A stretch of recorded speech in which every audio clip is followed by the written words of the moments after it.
The following is a presentation of the Belly Up Sports Media Network.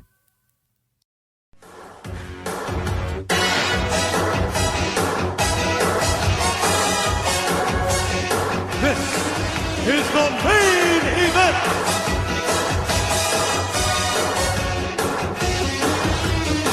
This is your main event, Mark's Podcast.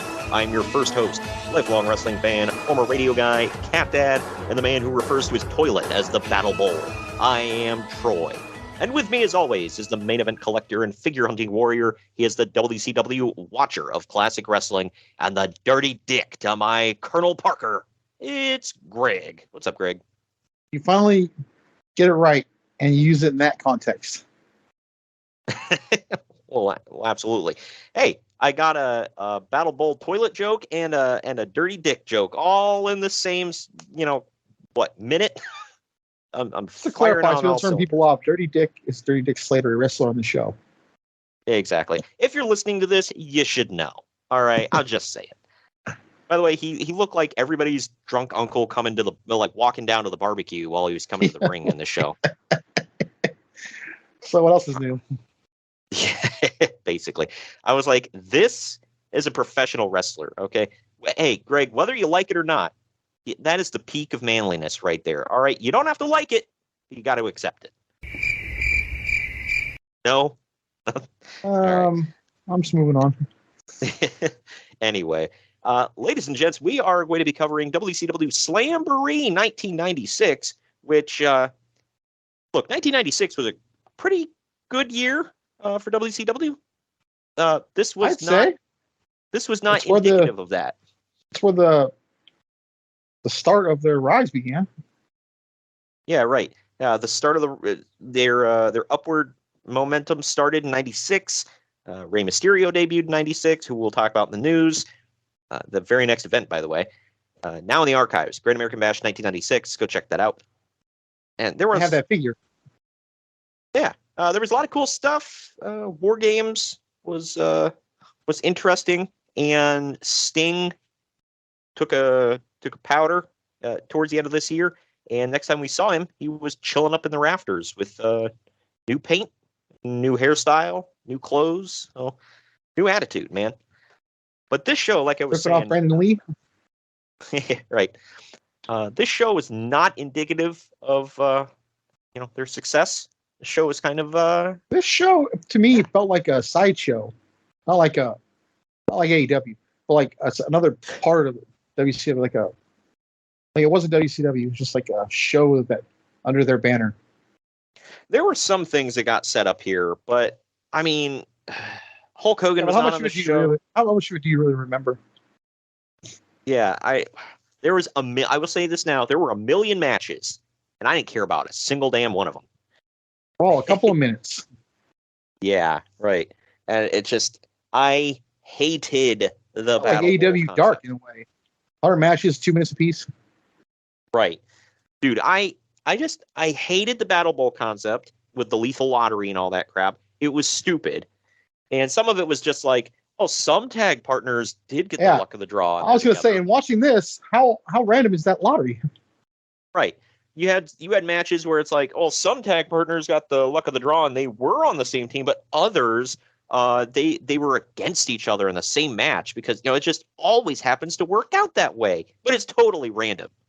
I don't know. This was a show, man. There were a couple matches, I will say, that were decent. There were some storylines got set up or moved forward or whatever here. But there was nothing groundbreaking and major on this show. I'm just going to get that out of the way right now. But there is a lot of news and notes to cover here. Plenty of stuff going on in the wrestling world. Most of it is actually in WCW. Very light on the WWF news here. And next month is really where it's at. If everybody goes and checks out Great American Bash 1996, one of the earlier shows we did on this podcast, and that show was pretty good, pretty freaking great if I remember correctly. But either way, we'll get into all that in the news and notes right after our first break. But first, I need to tell you about the sponsors of the podcast. Today's episode is sponsored by Mahler Bros Golf. We all want to look good on the golf course, but it often comes at the expense of feeling good. Mahler Bros Golf has polos that look good and feel good. With their lightweight and stretchy material that hugs your body, you will feel cool while looking just as cool. Their polos are guaranteed to make you look better, but it's up to you to golf better. On a hot summer day at the golf course, there's no polo that you would rather wear than Mahler Bros Golf signature polos. Mahler Bros Golf has a large catalog of polos with designs for those who want a loud design and others for those who want a subtle and sleek-looking design. They also have fun t-shirts, hats, tumblers, and so much more to make your golfing experience better. Use code BELLYUP at MahlerBros.com for 15% off. Spring and summer are just around the corner, so you know when you're out golfing and the sun's beating down and you just want to take your shirt off because of the heat. Well, these polos almost feel like you aren't wearing one at all. That's great for beating the heat, because I don't know about you, but even here in the Midwest, our summers get blazing hot, so you don't want to give up your golfing time because it's just a little too warm outside. Don't wait to try out your new favorite golf apparel. Upgrade your golf attire with Mahler Bros. Get 15% off at MahlerBros.com with code BELLYUP. That's 15% off at MAHLER Bros.com with code BELLYUP. Turn heads on the golf course or wherever you wear Mahler Bros polos. Mahler Bros Golf. Look good, feel good, play good. And now we're going to get into our first break here, where we're going to tell you where to find our great merchandise, if I do say so myself. I'm actually wearing our Main Event Marks t-shirt right now. It's just a logo on a black t-shirt, but there are plenty of other things if you don't just want to rock our logo around. There's some other designs. Plain black shirt with a logo. There's not much you can do to market that. Yeah. Yeah. So, I mean, you can check that out. There's some other graphic stuff that it's like parody logos with stuff from the podcast. There's one that the t-shirt literally says, "That is correct." So you might want to go check that out. There's one that says hashtag plans changed, the official t-shirt of Uncle Dave Meltzer. Plenty of other cool stuff too. But and also in the break coming up, we're going to tell you about some other of our other favorite podcasts besides this one right here. You can go check out and go to our YouTube and subscribe there. You can listen to us. You can watch our Marks on Media videos, and also you can check out Jacob Grandi with Curtain Jerkin covering all the current stuff. He's been hot and heavy with posting new episodes lately. I don't know if you noticed that. I did. 2 days. Yeah, 2 days in a row he had a new episode. So he doesn't have a set release date. He kind of just drops them when there's big enough stuff to fill an episode with. So it might be once a week, might be once every, or like twice a week, stuff like that. So go check that out. Obviously, we cover classic stuff. He covers current. But on the other end of this, we're diving into all the news that is fit to be read right after this. Follow the Main Event Marks at Facebook.com/Main Event Marks Pod, on Twitter at Main Event _Marks, and on Instagram at Main Event _Marks and at Main Event Collector. Get ready to rumble! In your new Main Event Marks merchandise, we've got t-shirts, hoodies, masks, hats, stickers, pins, and much more on our Redbubble store. That's maineventmarks.redbubble.com. You can also pick up some awesome clothing items with the latest updated show graphics on our Bonfire store. That's bonfire.com/store/main event marks. Support your favorite retro wrestling podcast and pick up some cool swag on our Bonfire and Redbubble stores. That's maineventmarks.redbubble.com and bonfire.com/store/main event marks. By God, somebody's interrupting the Main Event Marks. Sit down, JR. It's just me, Kyle Sullivan, aka Shaggy Von Doom, your host of Here in Puckburg on the Hockey Podcast Network. I know, a hockey show on the Main Event Marks. Who would have thought? This is an invasion angle. Somewhere between the Nexus and when WCW tried to invade WWE, somewhere in there.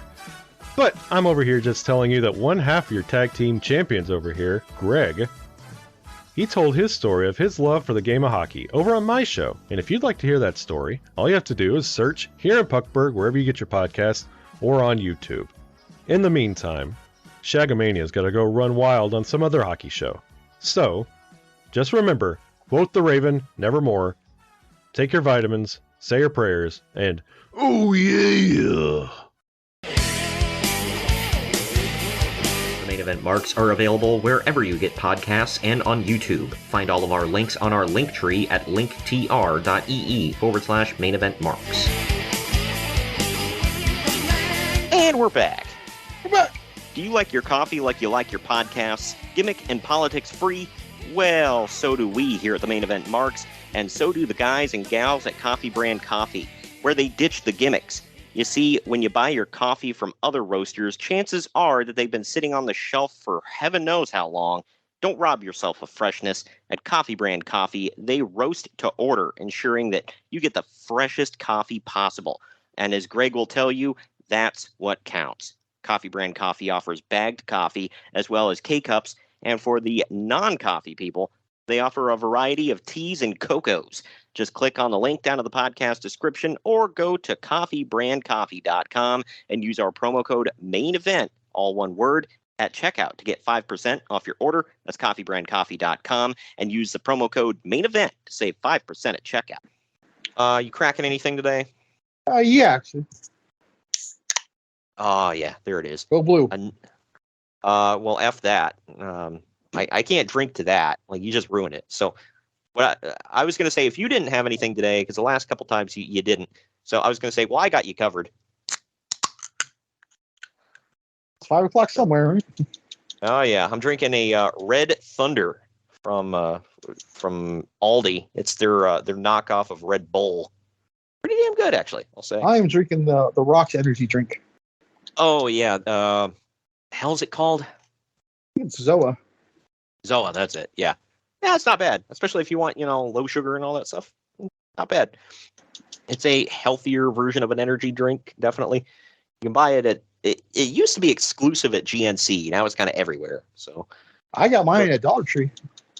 Yeah, my Dollar Tree sells it. So you guys can, if you want to give The Rock more of your hard-earned cash, go to the Dollar Tree. Because he needs it. Exactly. Go drop $1.25 and get yourself a Zoa. But either way, it's time for the news and notes here, which means That is correct. Shut the fuck up, Dave. Everything that guy just says bullshit. and I am reading a lot from the Observer today, so that line is it's pertinent. But either way, it's actually some big news about WCW to start off here. It appears that WCW Nitro is going to 2 hours, effective on May 27th. So the week after this. This had actually been expected for a while, but it was thought that it wouldn't be happening until the new fall TV season. However, with the terrible ratings drawn by the show on May 6th, where it was in a different time slot, they're starting it now. Terrible ratings, so we're going to bump it up and give you more. Because, that makes sense. Yeah.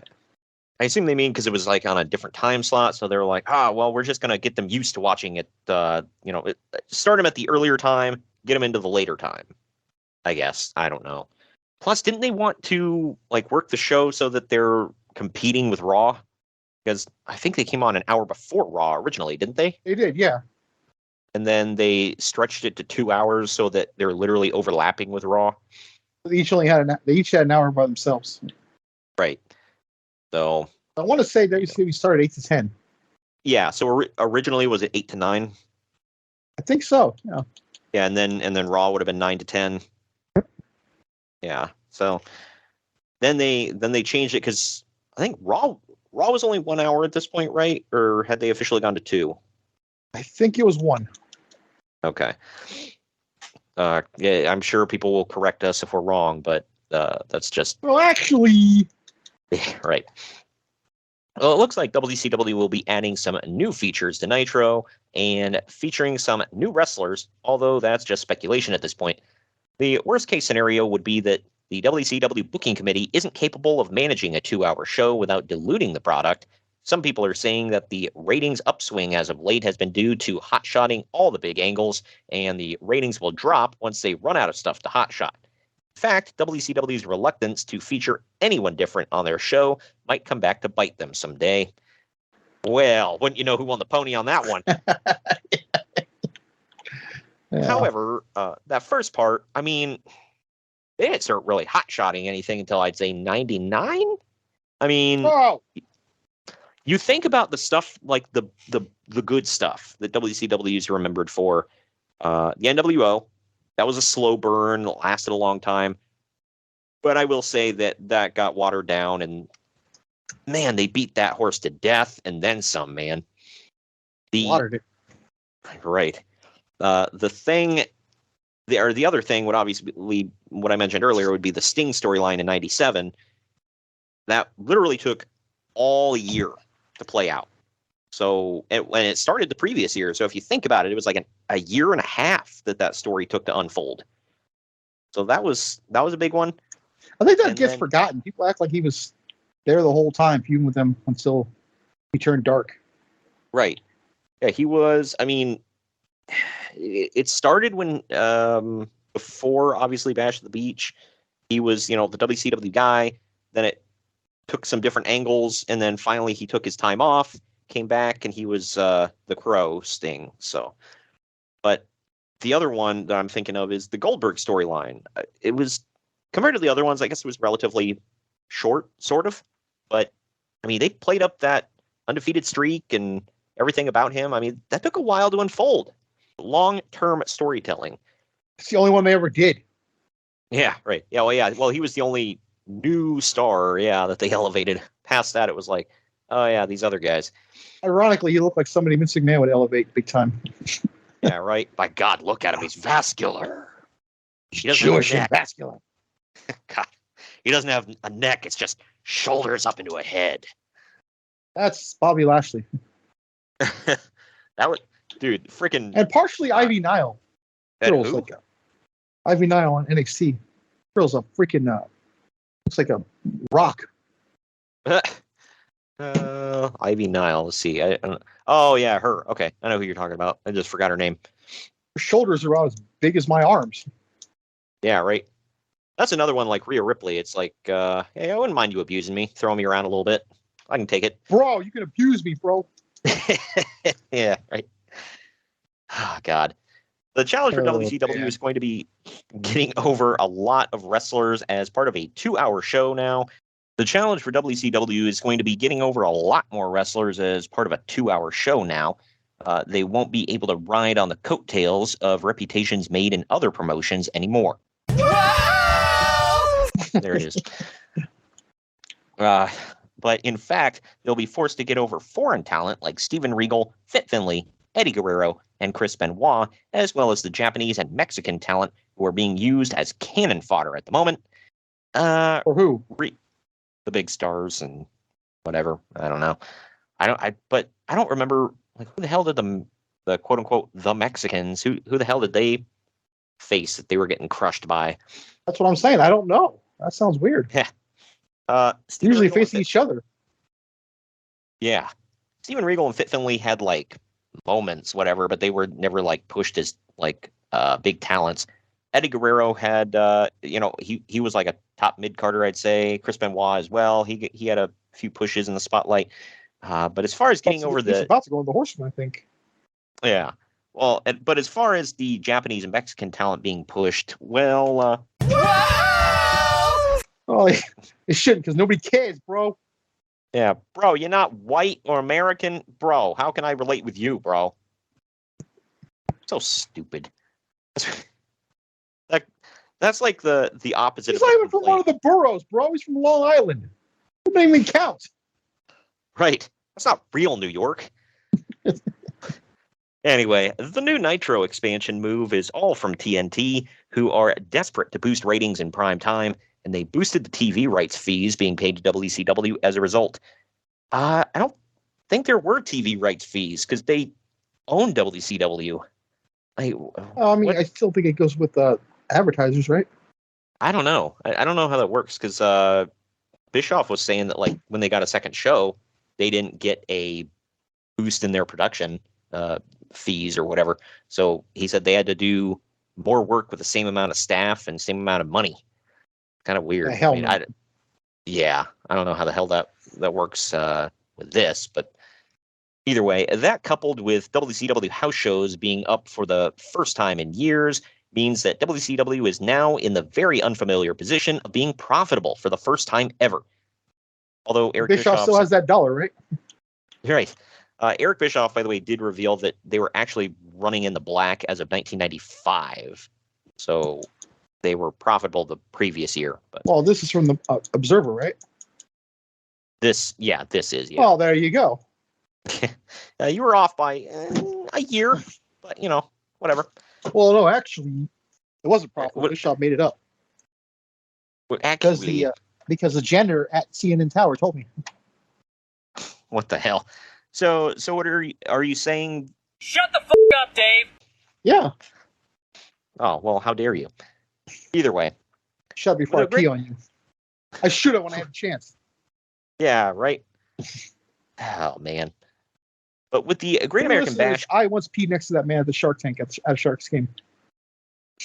yeah, real story. showing that Uncle Dave has a life outside of this, which Showing I know that he pretends or thinks he does. Yeah, but hey, I was shocked too. I would say if he's at a hockey game, that's like out of all the sports, it's like, how do I act like I have a life outside of wrestling? What sport should I go to? I don't think hockey's at the top of the list. Yeah, that's like I think he probably would have went for like, I don't know, basketball or football or baseball or something. Nope, I'm hockey. sure he's been at a Warriors game before. Everybody in the Bay Area likes the Warriors, so he's been to one. Yeah. Well, either way, with the Great American Bash coming up, Uncle Dave is skeptical about the quality or drawing power of the show, as no one is going to pay to see the Giant versus Lex Luger, and he doesn't think that Ric Flair and Arn Anderson versus a couple of football players is going to be any good. Well, I'll hit this now.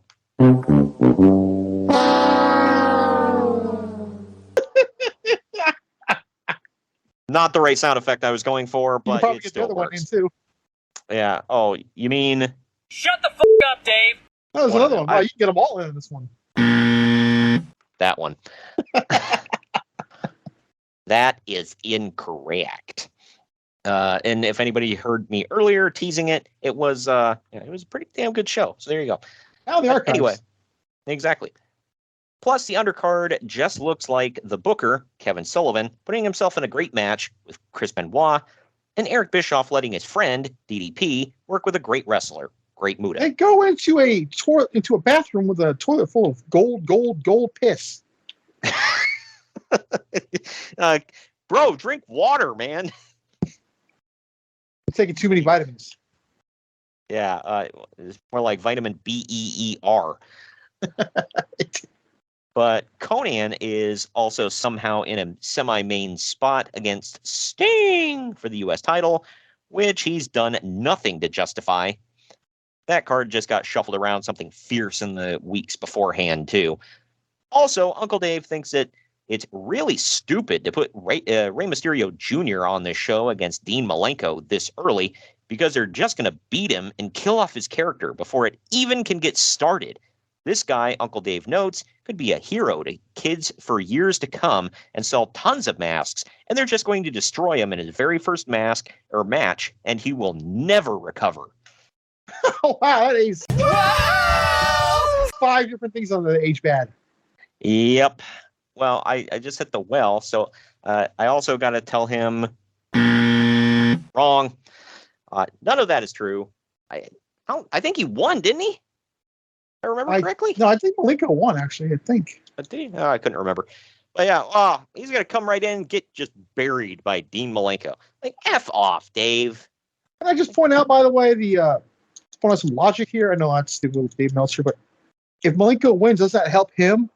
Yeah, but it's like, oh, well, he's got to come right in and win. So Dave is like, don't bring him right in and put him in a great match that people will enjoy at one of the bigger pay-per-views of the year. No, you need to debut him on Nitro against somebody nobody gives a damn about, just so he can get a win.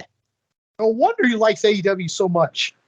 Yeah, this freaking gonna debut Switchblade against Commander. Yeah, that was great. Well, Dave, Commander is all elite now, and people care. Right. No, people love Switchblade, and he should be a big star. But when you debut him against that, See, personally, when I saw that Commander was all elite, I said, Who? Commander with I a was- K, and because he's one M. badass. Yeah. And a mask that looks like his mom made it. I don't know. It's so effing stupid. That match was amazing, by the way. If anybody goes checks that out, and put Rey Mysterio on the map and made people go, "Oh, Now, he's not I would- like the other luchadors." I would never ever defend douchebag Dave. Can I say that? But Yeah. in course. his defense, he couldn't have imagined they were going to wrestle each other 100,000 times to trade wins. So Yeah, so that's you true. you have to credit him for that. Right. But it's like, dude, Rey Mysterio came in. I don't know what his attitude was after the match, but like, he got over huge. The match was phenomenal. I think you and I might have given it 5 stars. I don't remember. I'm But- pretty sure I did. Yeah, it was great. I'm damn near all of their matches were 5 stars. So, whatever. Also, Scott Hall and Kevin Nash should be debuting with their new gimmicks on the next show after the Bash.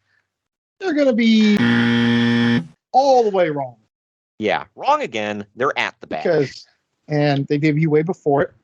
And the whole point of their whole thing here is they don't have gimmicks. So you're wrong there too. Yeah, right. Should be debuting their new gimmicks. Like, what do you mean? Like, but they were. That was another big thing at that show. They were interviewed by Eric Bischoff. They came right out and said, "We do not work for the WWF," and their names are Kevin Nash and Scott Hall. You didn't know that And, at first. They didn't say it. Yeah, well, they really and don't say it until Bash at the Beach, I don't believe. I thought they said it at Great American Bash. I don't know. They do. I must have missed it. But Maybe you're right. I don't remember. It's been a while since I watched it back, but I do know that they or Kevin Nash jackknifed Eric Bischoff right off that damn stage. looks like you broke him in half too. We go back and watch it. I know. I was like, holy crap. Obviously, he's okay, but that looked ugly. But WCW started an angle to turn Lex Luger into a babyface after getting chokeslammed through Ric Flair's fancy table. Although from the Disney taping results, it appears that they'll swerve it back to him being a heel again by the summer. Overall, Nitro was a flop. I don't remember what happened after that. Did he stayed a babyface? Yeah, he goes to Bash the Beach as part of Team WCW. Oh, yeah. And then he that's gets right. taken out mid-match, thus making it look like he's the third guy coming back out, and he never does. Dude, I feel like in this entire era, it was just like Lex could turn any minute, and he never did. And you know what? Contrary to what people will say, people either loved him or hate him. They bought whatever he was. Right, So- yeah. They can say whatever they want in the dirt rags, but I mean, it's true. Either way, overall, the Nitro was a blah show this week with a dead crowd. They also had people trying to lead the crowd in how to react, which Uncle Dave was told went badly. Oh, wow. If he was told. Yeah. Like, well, they held up signs and told us. It's like, did they though? Like, Dave, You got proof on like- that? yeah. I know we're not in the smartphone era. Not everyone's taking pictures of everything, but there's got to be some kind of video or photo proof. Right. Yeah. So some people brought cameras into those shows. So I was like, really? Yeah, the other day in the Major Pod group, I don't know if I showed you or told you, but some guy in there was at WrestleMania 3. He had a bunch of throwaway camera shots of Hogan and Andre, which is kind of crazy to see. That's awesome. Like, so you can't tell me people can take pictures back then. Yep. Well, you saw those flash bulbs in the crowd back in the day. There's a funny But- Jim Cornette video about how flash bulbs are dead. He's right. Oh yeah. Well, now you just got smartphones now, so there you go. But the previous week in Daytona Beach, security violently ripped a sign away from fans that read Hogan's Click. No word on why. Because the click was coming in. Yeah. Also, And they may Click have is spelled- spoiled it inadvertently, or I don't know if they were trying to, but Yeah, right. But also this sign spelled it K-L-I-K. So yeah.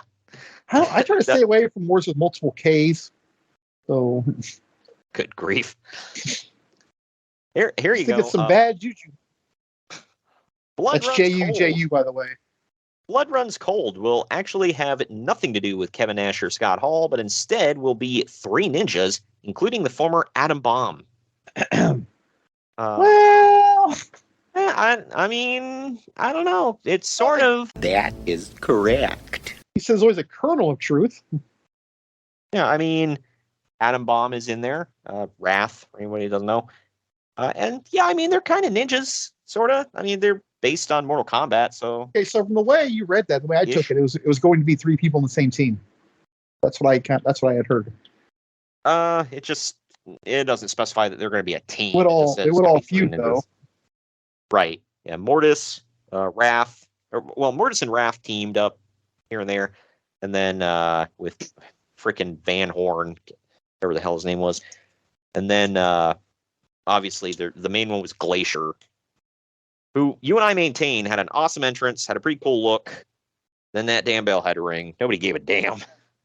And if rumor and innuendos to be believed, this is all because of Garrett Bischoff playing Mortal Kombat. Yeah. And Eric Bischoff saw it and was like, "Oh, I can do something with that." It's like, please don't. And people talk crap about Vince McMahon for doing crap like that. Yeah, right. Well, the one difference with it is like stuff like Jesse and Festus, like when he did that. Hey, let's make this gimmick based on a novel written back in like the 1950s. Jesse's gonna kill Festus. Good God. 100-year-old spoiler. Sorry for the book. I never read the book, but then again, I don't read. Okay, reading is not for cool people. There is a movie. It's got Gary Sinise. It's really good. Yeah, I was actually thinking about watching the movie because I like him, and I was like, I'm not going to read it, but thinking about checking out the movie. It's really good. Of all the books in school I was forced to read because for class, that was the only one I liked. I was more on the nerdy side here because I was forced to read an Isaac Asimov robots series book, and I got into sci-fi from that. But Akira Hokuto and Bull Nakano both worked the Disney tapings on May 8th in Orlando, with each of them losing to Medusa, who was said to have looked rusty, although Hokuto and Nakano, she looked really good. Oh, absolutely. They also had a pretty terrific match against each other. Oh, you mean Dave thought that the 2 Japanese women had a good match against each other? Color me shocked. You also like her body better in WWE? Oh my God. He really said this, folks. I'm not trying to be funny. Was about the Iconics. Medusa? Oh, no, yeah, about the Iconics. Yeah, that's right. Well, and then he just couldn't let it die about constantly talking about Sable's boob job. Like, dude, let it go, man. Like, we get it. She's got a big fake chest. I don't think she's hiding it. You live close enough to Hollywood. You should be used to this. Yeah.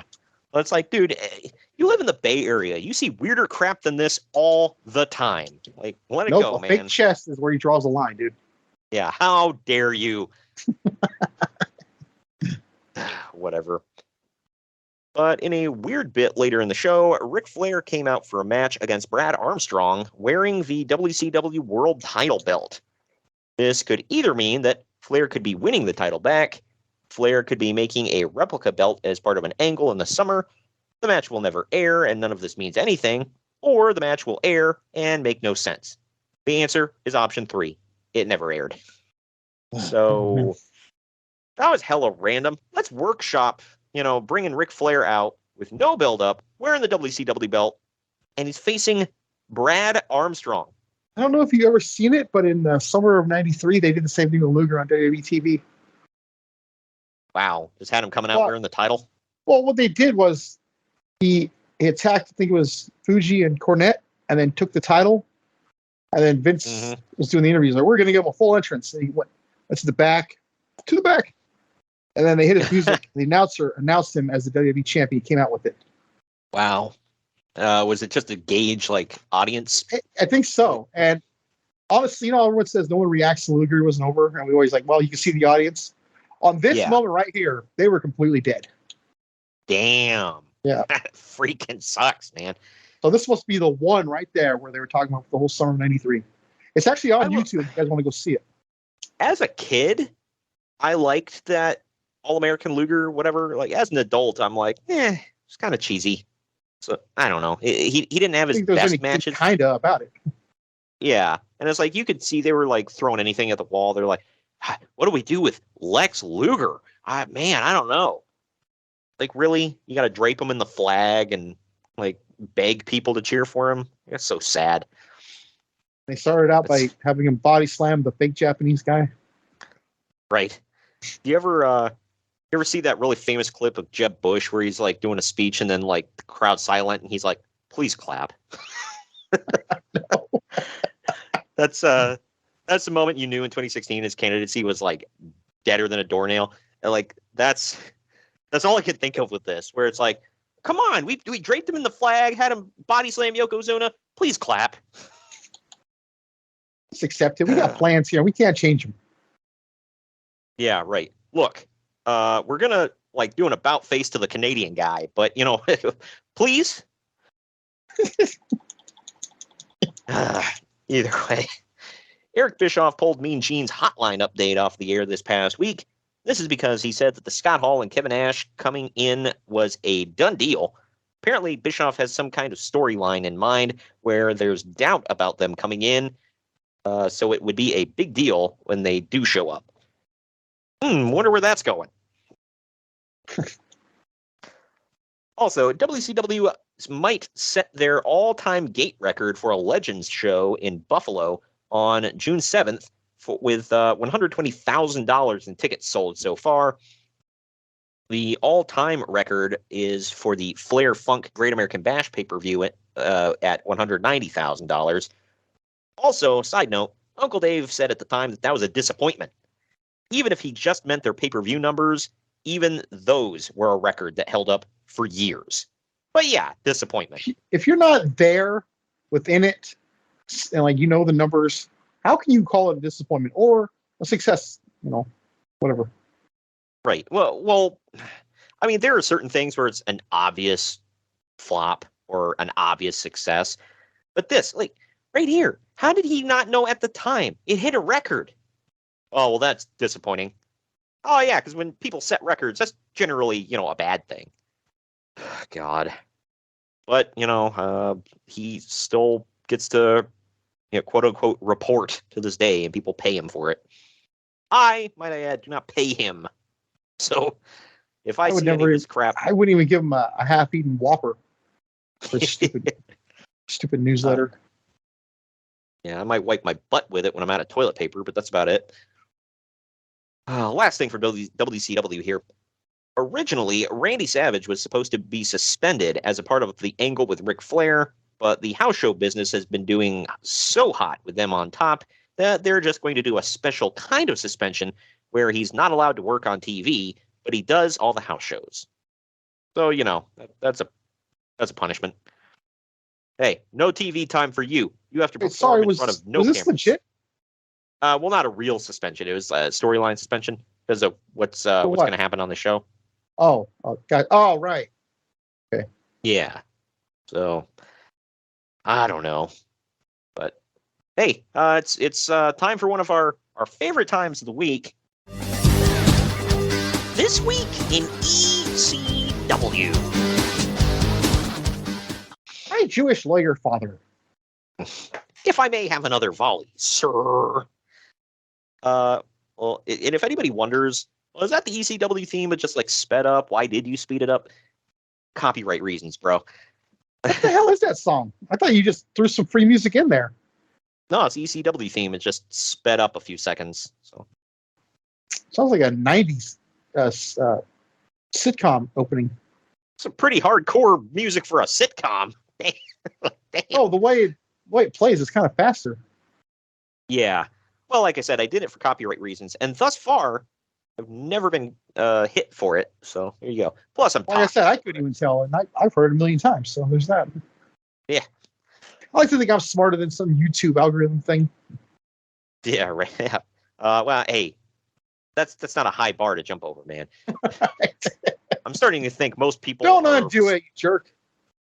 I'm starting to think that a lot of people are smarter than not just the YouTube algorithm, but the actual YouTube employees that actually like watch this stuff and still make determinations. But either way, Louis Spicoli was supposed to work the ECW arena show this week against the Sandman, but apparently he still has heat with the WWF offices because they chose to exercise their option to not let him work any shows outside of the WWF while he's still technically under contract. He was under contract because I saw him on a bunch of Superstar shows. I didn't know he was under contract. I thought he was a local jobber.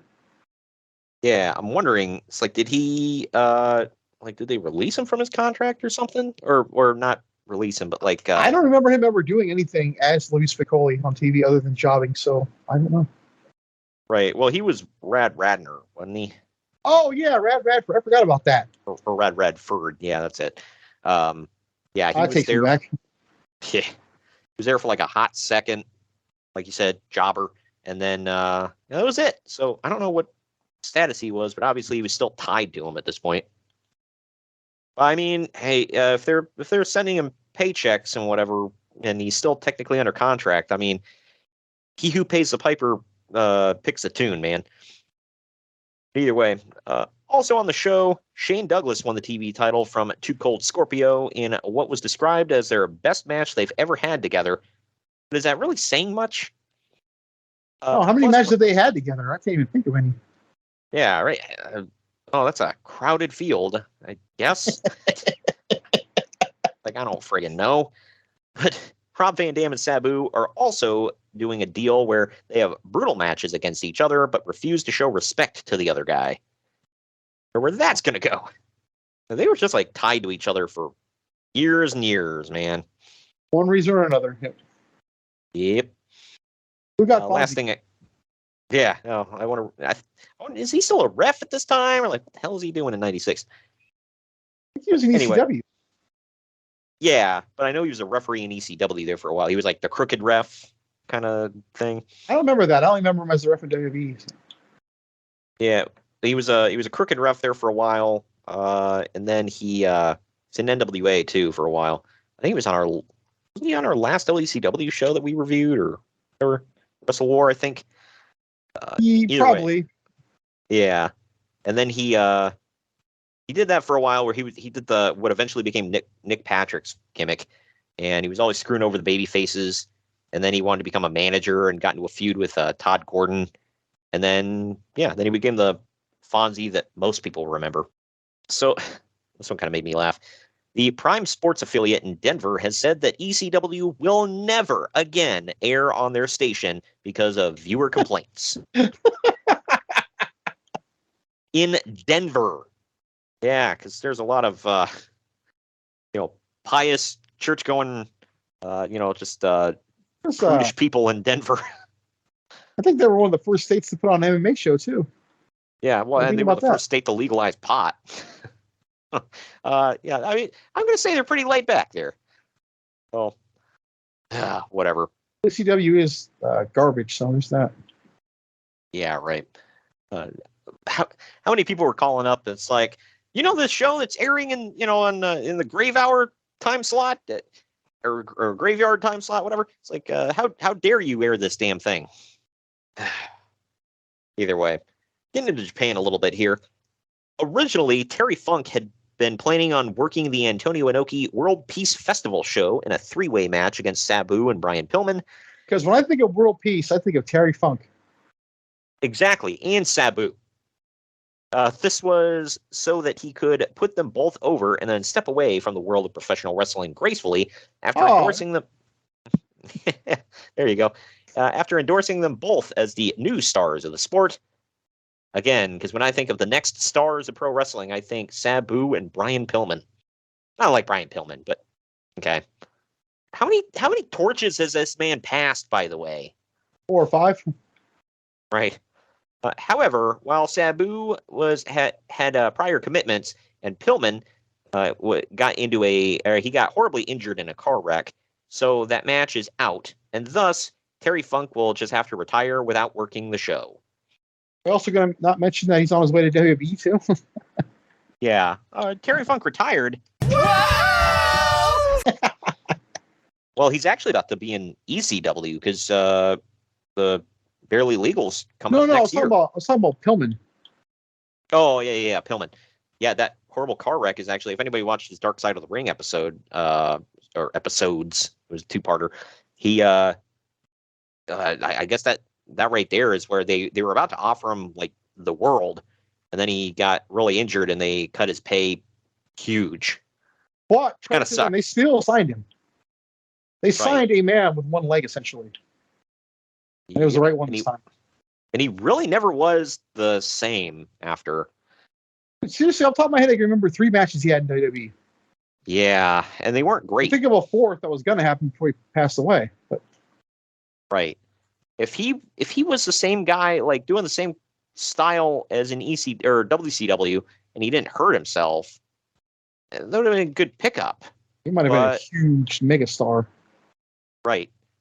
But gets in that wreck, man, and just ruined everything. Friggin' sucks, man. Gotta feel bad for him with that. But last thing I got here from Japan, man, this is a big signing. Are you ready? Hold on to your boots for this one. Ron Reese has moved to Japan and is living at he's living at the New Japan Dojo, training full time there so that New Japan can create their own version of the Giant. In a huge understatement, Uncle Dave notes that those who know him don't give this project much of a chance of success. Because those who know him have a brain. And they've seen him wrestle. And try him. Right. Not the archives, by the way. They've seen him buck Hulk Hogan in the middle of the ring on pay-per-view while dressed like a mummy and calling himself a Yeti. After Hulk Hogan just killed a man. Exactly. Who came back from the dead. This is all from real, by the way. I got to preface that. They DP'd Hulk Hogan. He was DP'd by a Yeti who looked like a mummy and a guy he just killed. You can't make this up. You cannot make this up. Well, he was DP'd by a man wrapped in TP. So there you go. And I believe at the time he's the first wrestler to lose his title via DQ. Yeah, right. There's just so much wrong with this. And I have to say it one more time. This is real. Yep. Well, we ain't making a damn thing up here. Halloween Havoc 1995. Go watch it. Not sure if racist or not, but I would say he went to New Japan and they didn't even keep the Super Ninja gimmick. Wouldn't that have worked? Not racist. That's smart. Yeah, I mean, that's knowing your audience, Greg. Over Japan, they like Bob Sapp, and they don't know that their audience doesn't know anything. So, yeah. Man. Not everyone that Japan likes sucks. Obviously, there are some big stars that were great, but then you get ones like, why the hell did they like Bob Sapp? And why the hell was Scott Norton a huge star? He didn't suck. Scott Norton could go, at least. That may be the least of all the weird ones. Right. I'm trying to think of some other ones. Why the hell was Masahiro Chono like a top dude that everybody freaking worshipped? I'm not saying it, because he's nobody's hero. Eric Bischoff. Awesome, my hero, Chono. You know what else they loved over there, I think, was that tall dude from the Oddities, Silva, right? Giant Silva? Yeah, Giant Silva. Yeah, I can't think what the hell his name is. Yeah, that sounds right. Did they? I know he was over there. Did they like him? He was in a bunch of matches and a bunch of fights for Pride, so I just assumed he was something because they kept putting him on TV. Either way, and I can't criticize the goofy crap that they do over there in wrestling because we have GCW and alike. So those who live in glass houses, I guess. But their worst wrestler is still better than Nick Gage, though. I'll stand by that. Oh yeah, name anybody. Like that's a bold statement, I think. I have made it clear. Bank addicted drug robber. I have made it clear I'm not a fan of Toru Yano, but I would watch him all day over. What fuck is that? Having this. It's, I don't know if you remember him from New Japan, the Wrestle Kingdom shows. He wears almost like capri tights, whatever, and he's always doing. He shrugs a lot. He's kind of a comedy character. He pulls the that padding in the corner. He always unties that and hits people with it. Oh yeah. Okay. Yeah, the producer. But yeah, he's a joke. But I would watch his matches all day over having to sit through one Nick Gage match. This past WrestleMania in New Japan, I think it's New Japan, and GCW kind of crossed over. Did they? It depends on where Maki Ito is. Oh God. Yeah. It was her and Nick Gage, and I think they had a feud with Matt Cardona and Steph DeLander. Oh yeah. Yeah, that's a that's a pair. Yeah. Shut up and take my money. Maki Ito singing to the crowd MDK all day is something you need to see. Look, I not a only saw popular. it because it was on the Cardona vlog, by the way. I didn't seek this crap out. I mean, I guess I kind of did, but not that specifically.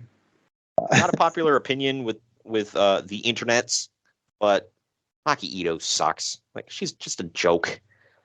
And it's not that she's like offensively bad in the ring. I just like her whole gimmick is that she's little and cute and she swears a lot. And she's like a failed pop singer.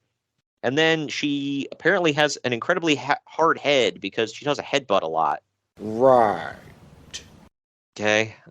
Like, dude, that gimmick has been used and abused, and you are a little girl. Like, you do not, you're not going to knock people out with your head. A few months back, I messaged you, Mike. I was like, oh, that singing Japanese girl's back in AEW. You said, oh my God, Maki fucking Ito. I said, I guess. I didn't catch your name. Sad that I knew exactly who you were talking about. I don't know why, but that message made me laugh so hard. Dude. It's probably because you just said who she was. Like, why do you know this? She was such a damn joke. WWE or WWE, AEW has never gotten. They act like, oh, look at these Japanese female wrestlers that we got. That's so awesome, right? It's like, not those ones. You have Hikaru Shida. That's it. Yeah, Hikaru Shida. I will say this: I don't hate Riho. She's okay. She should never have been their first champion, and she's not like a top woman wrestler or whatever. But I don't think she's bad. Friends with a finger bang. Right. But yeah, I don't think she's bad. Like, she's one of the better ones that they have. But yeah, Sheeta's really great. And then you got the rest. Like, who gives a crap? Like, why? I'm going to get Kenny Omega in his sex voice says, Tony Khan, you got to sign these women. Hey, boss. You want me to oil their pecs? 69 me, don't he? Anyway. Hey, boss. I can oil your pecs. I can set up a mirror with a line of coke for you. Good God. Too much? Allegedly. All right. Hey, to be very fair, nobody's ever alleged that. It's just something that people fake. Yeah, well, look at his eyes, man. Yeah, it's hard to deny that. Especially that part about when he was the third pay-per-view last Memorial Day. I'm not going to take this stuff. And his eyes lit up, and he's like looking around like he's looking for someone to kill. Hard to deny it. Yeah. Like, dude, chill the F out, man. He just established his own coke. You can't just chill out on that stuff. Yeah, right. But anyway, to the WWF, speaking of Kenny Omega, where a Hamilton, Ontario house show did a giant gate of $188,471 Canadian, which equals about $100 American. I kid. Was Jacques Rougeau on the show? Now, yeah, well, yeah, he would have drew the house. But that was from 11,515 paid, featuring an Ultimate Warrior versus Vader main event with no build-up. Warrior pinned Vader in every house show match around the horn. Okay. In what I like those two guys, but that has to be a piece of crap match in 1996.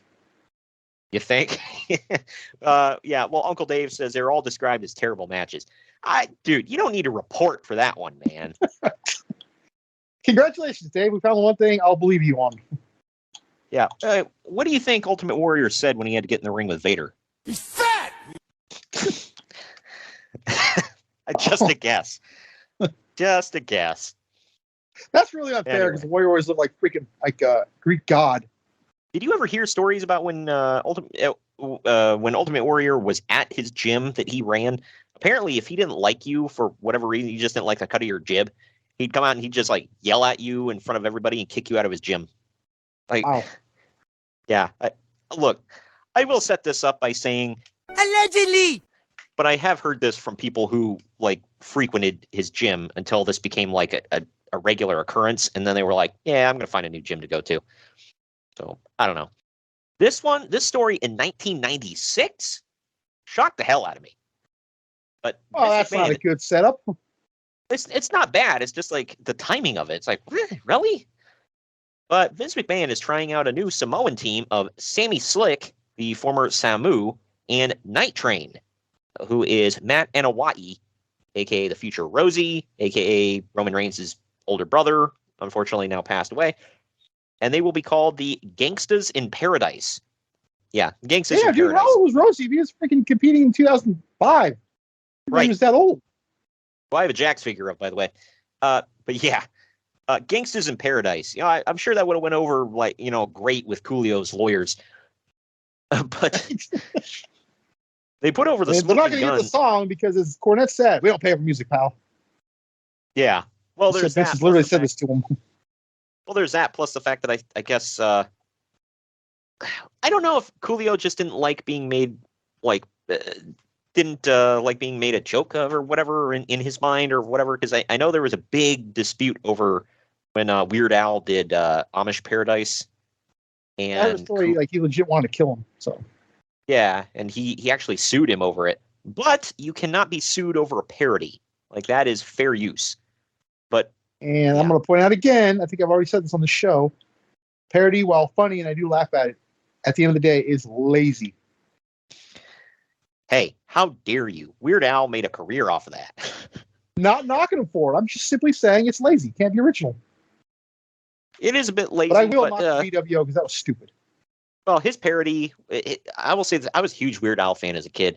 A lot of his parodies were pretty funny and like pretty original. Some of them I was like, oh, okay. There were some of them that was like, okay, yeah, I mean, that was super easy to come up with, but I don't know. Also, just to wrap this one up here, they put over the Smoking Guns all weekend on house shows. No footage of this exists. And obviously this did not show happen. me the person who wants the footage to exist. I kind of want to see it because I'm like, young Rosie. And we found him. Yeah, there you go. I like the obscure footage stuff. So I don't know. Speaking of obscure, I forgot to post. I'll put it on the Instagram soon. You know what I found this weekend? What? Farouk Assad. Didn't think I would ever get that big. Damn! Like in his blue thing. Yep. What the hell was that? It's Gladiator, whatever the hell. I think it was a Gladiator, yeah. But yeah. So, and I like the obscure figs. That's why I have the Goon. The obscure ones always do it for me. I don't know why. He looked more like an American Gladiator, not like an old school Gladiator. Like I could see that outfit fitting in on American Gladiators for real. Like Emily still messes it up. Yeah, right. But this one, the 1-2-3 Kid isn't expected to return until June. To be fair, Uncle Dave didn't specify June of what year. Well,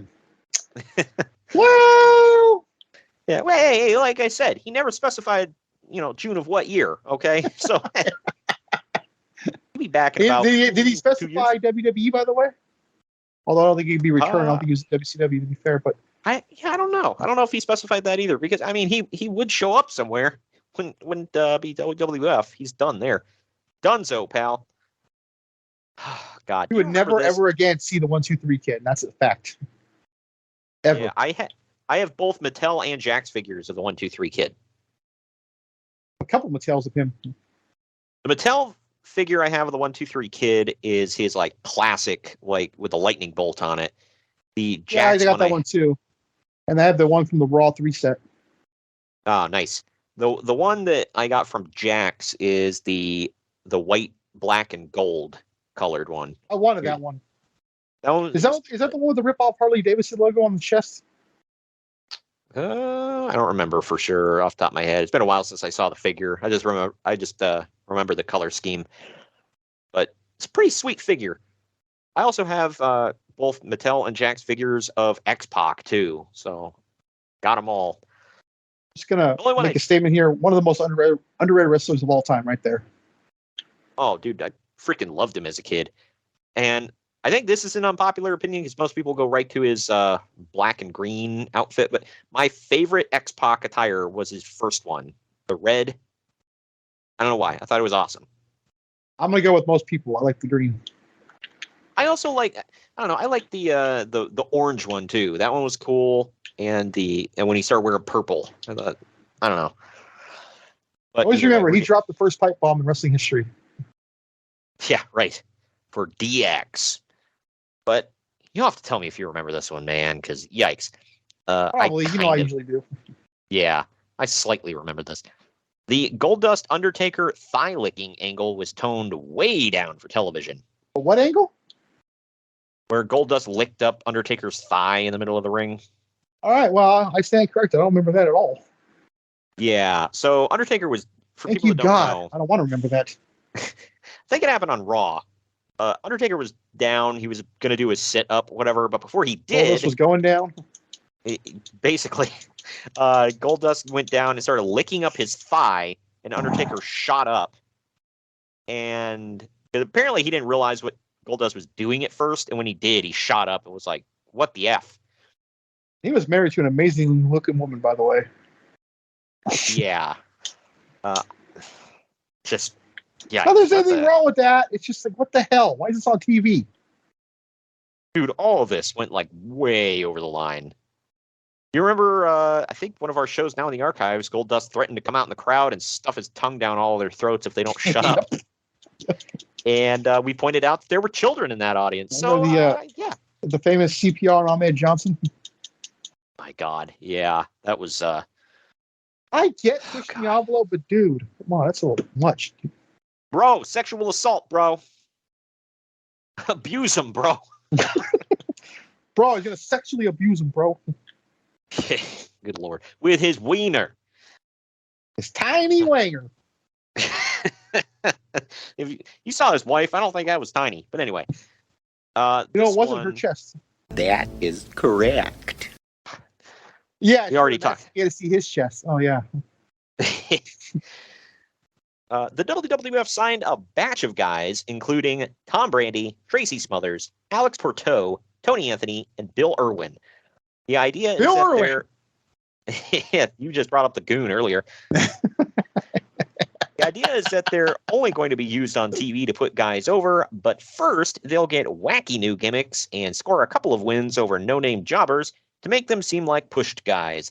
That way, they can have bigger matches on Raw that aren't perceived as squashes without actually giving away anything meaningful. Tom Brady? Well... I mean, that they do kind of do that, and I don't think it really worked, but Tom Brady would become Sal Sincere, Tracy Smothers would become Freddie Joe Floyd, Alex Porteau becomes The Pug, Tony Anthony becomes TL Hopper, and Bill Irwin will become The Goon. There's a motley crew for you. Yeah. Dude, go. I don't know if... do you ever listen to Grill and JR at all? Not really. Okay, well, there was an episode he Eric did. Bischoff and Pritchard only, and Cornette for the most part. Those are my three wrestling ones. Ah, okay. Well, this one episode of Grill and JR, and I'm not going to tell you what one it is now, but it had to have been from around this time, so people can go look at his archives. But Conrad brought this story up, and frickin' JR just hated this. He was like, yeah, let's sign a bunch of like pretty talented guys that we know we're not going to do anything with, give them stupid ass gimmicks so nobody takes them seriously, and then drill them into the ground. Well, other than the stupid gimmick part, which is something they haven't done yet, it's AEW in a nutshell. They don't have to really do any stupid gimmicks to give Tony Khan some credit. Yeah. So, there's that. I don't know. I mean, I can't say this is a totally bad idea. Like, I mean, the gimmicks are dumb. But, like, if you're going to bring in Tracy Smothers, people kind of know who he is. I like the idea of having jobbers on TV who are like some kind of name value. It's not just the Joe Smith from down the street. So you're bringing up Ali? I mean, come on. That's what he is. He's got pictures of somebody, huh? Oh, my gosh. See, in AEW, we know Daniel Garcia has pictures of Tony Khan. Now, WWE could be Triple H, Pritchard, Missing Man himself, Stephanie. Somebody's got pictures. He's got pictures of somebody. it's got to be somebody minor because he keeps getting a paycheck, but he is a gigantic jobber. So Well, he won last night as of this recording.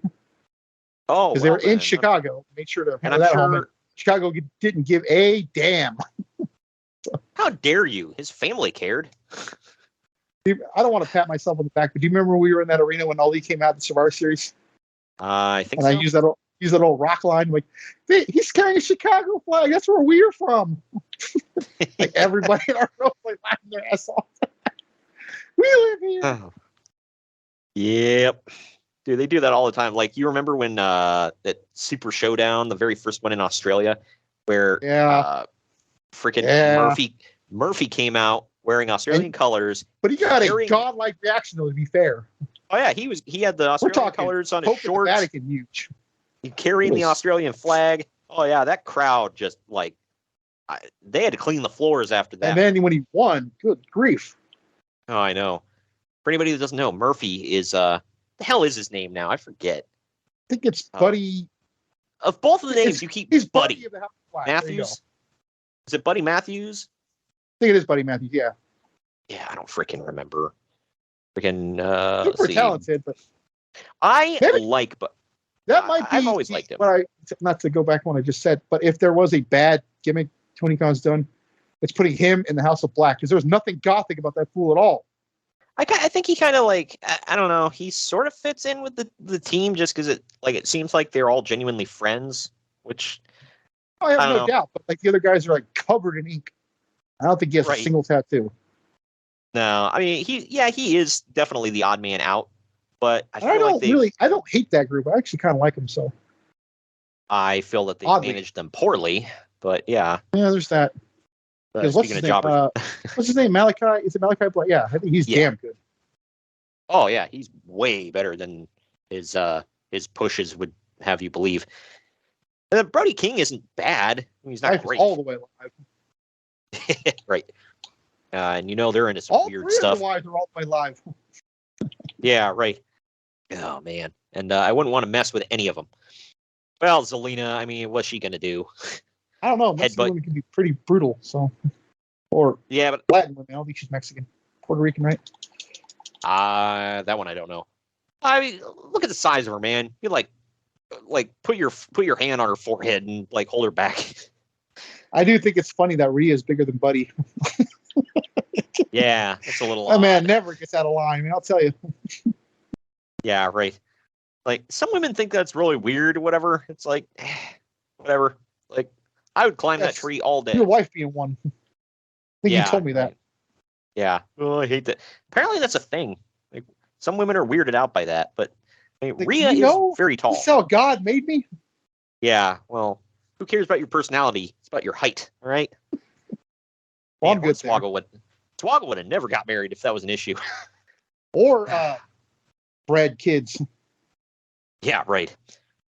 Last story I got here, speaking of losers, Dwayne Johnson and Barry Buchanan are both being sent to Memphis by the WWF so they can gain it is.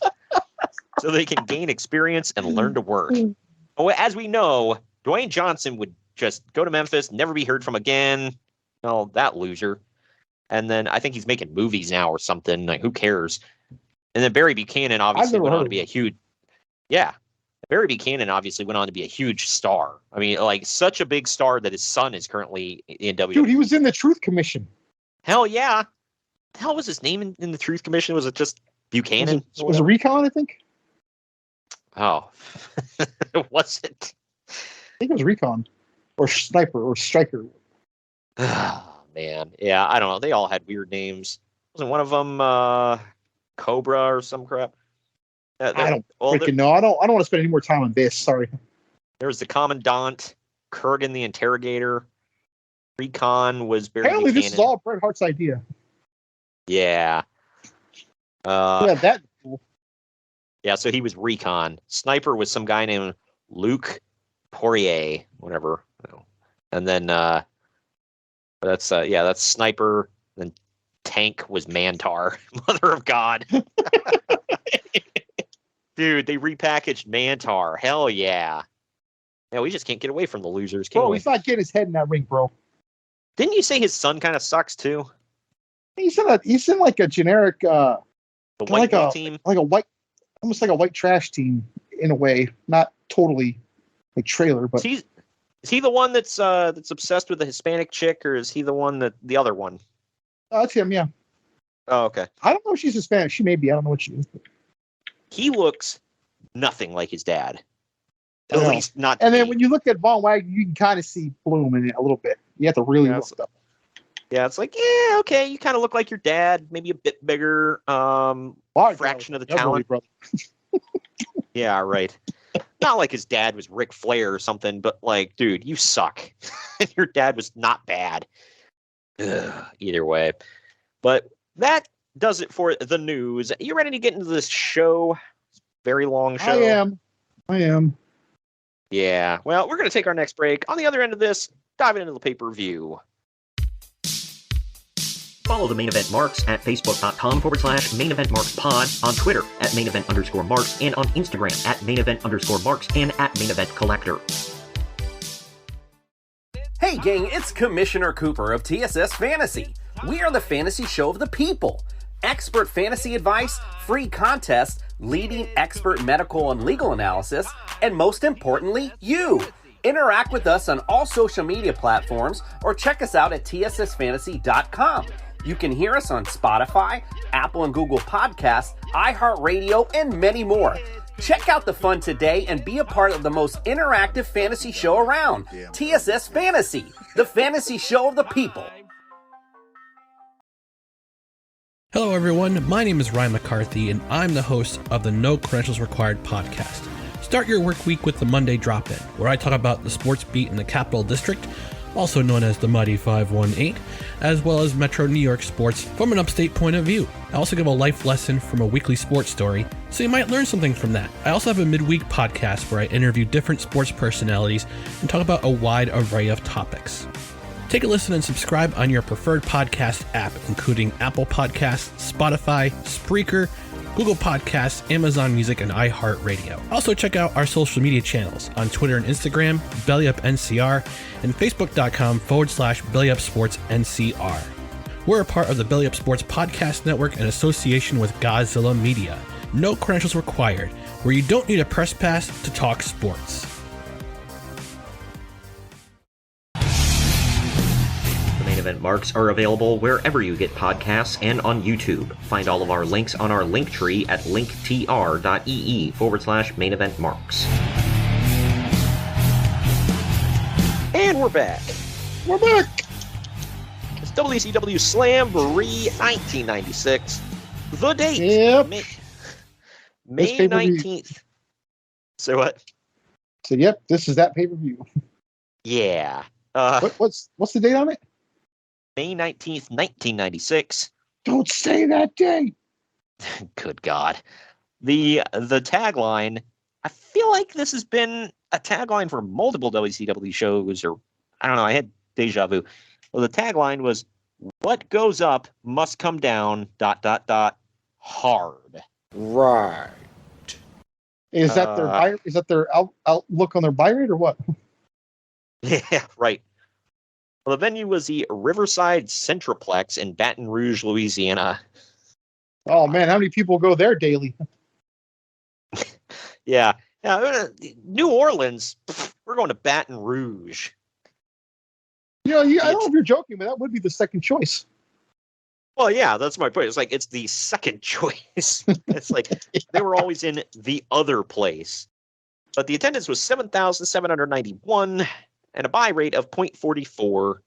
So it was fine, I guess. How many people fit in the building? Does it say? It fits 10,400 people in there for concerts, for sporting events, 8,900. So So it's close to a sellout. yeah, it's close. They probably didn't paper that much, but Actually, I was told. Yeah, or they might have just set it up to only fit that many seats in. So I don't know. But we started off with a bunch of pyro being lit off in the arena before going to Tony Schiavone, Bobby the Brain Heenan, and Dusty Rhodes in a big-ass bright red leather coat. All that pyro, I thought Cody was coming out. Right. Oh, man. But that was a big cow that had to die for that jacket. I'm just saying. Anyway. Or multiple small ones. You don't know. Oh, well, yeah, that's true. Or That is correct. I'm sorry, that jacket was ugly as sin, man. Yeah, right. It's like, dude, why are you wearing a red jacket? Like, you see bright ass red leather, and you're like, oh, baby, I gotta buy that and wear it on TV. That's gonna really make me. Dusty's it's kind of. It wasn't necessarily obese, but close to it. You should be wearing. That's not really your color when you're that big, dude. Yeah, you look like the Kool-Aid man coming into the room. Oh yeah. Anyway, he burst through the wall like his brother-in-law there. Right. I think that was Uncle Fred. The first match is Battle Bowl Round 1. Oh yeah. It's Road Warrior Animal and Booker T taking on the team of Road Warrior Hawk and Lex Luger. Not Stevie Ray. That might have given it away too much, huh? Yeah, right. It was about 7 minutes. So this Battle Bowl nonsense just makes for a pay-per-view full of awkward matches, and I hate it. To be fair, that's the point. Yeah, but why would you sell a pay-per-view as like, hey, you want to see some weird crap? I'm not defending it. I'm saying that's the point.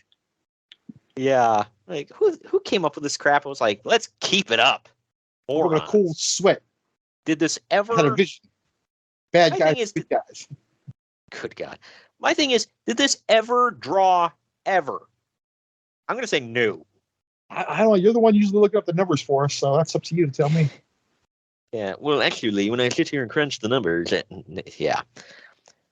But either way, this all breaks down at one point, and everyone starts fighting. The ref ends up ending it all with a double count-out. Morons. What I want to do after watching this show. Yeah, right. I about ended it all right here in my chair. I think I closed our last show by telling you I don't believe in suicide, but this show made me want to do it. Yeah, right. God. Uncle Dave gave this a whole quarter of a star. Gave it a star and a half because it had some talent in it. What say you? I gave it 1. Yeah, it's. I'm sitting there watching it and I'm like, oh, because I'd forgotten all about this pay-per-view, honestly. This is one of the few times where it's a 90s pay-per-view that I can't remember. I'm like, oh my God, the whole card's gonna be like this, isn't it? It's not good. Yeah.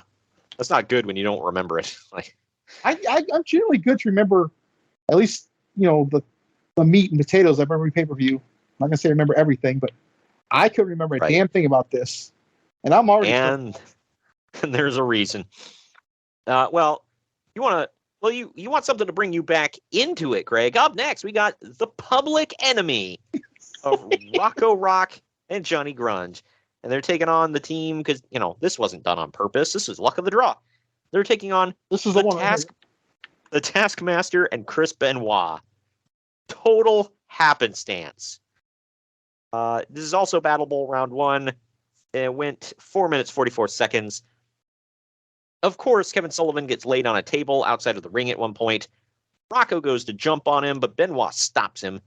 Later, Benoit gets laid on a table, and his partner, Kevin Sullivan, holds him down while Rocco front flips over the top rope for some reason into Johnny Grunge, and they both land on Benoit and put him through the table. Oh, man.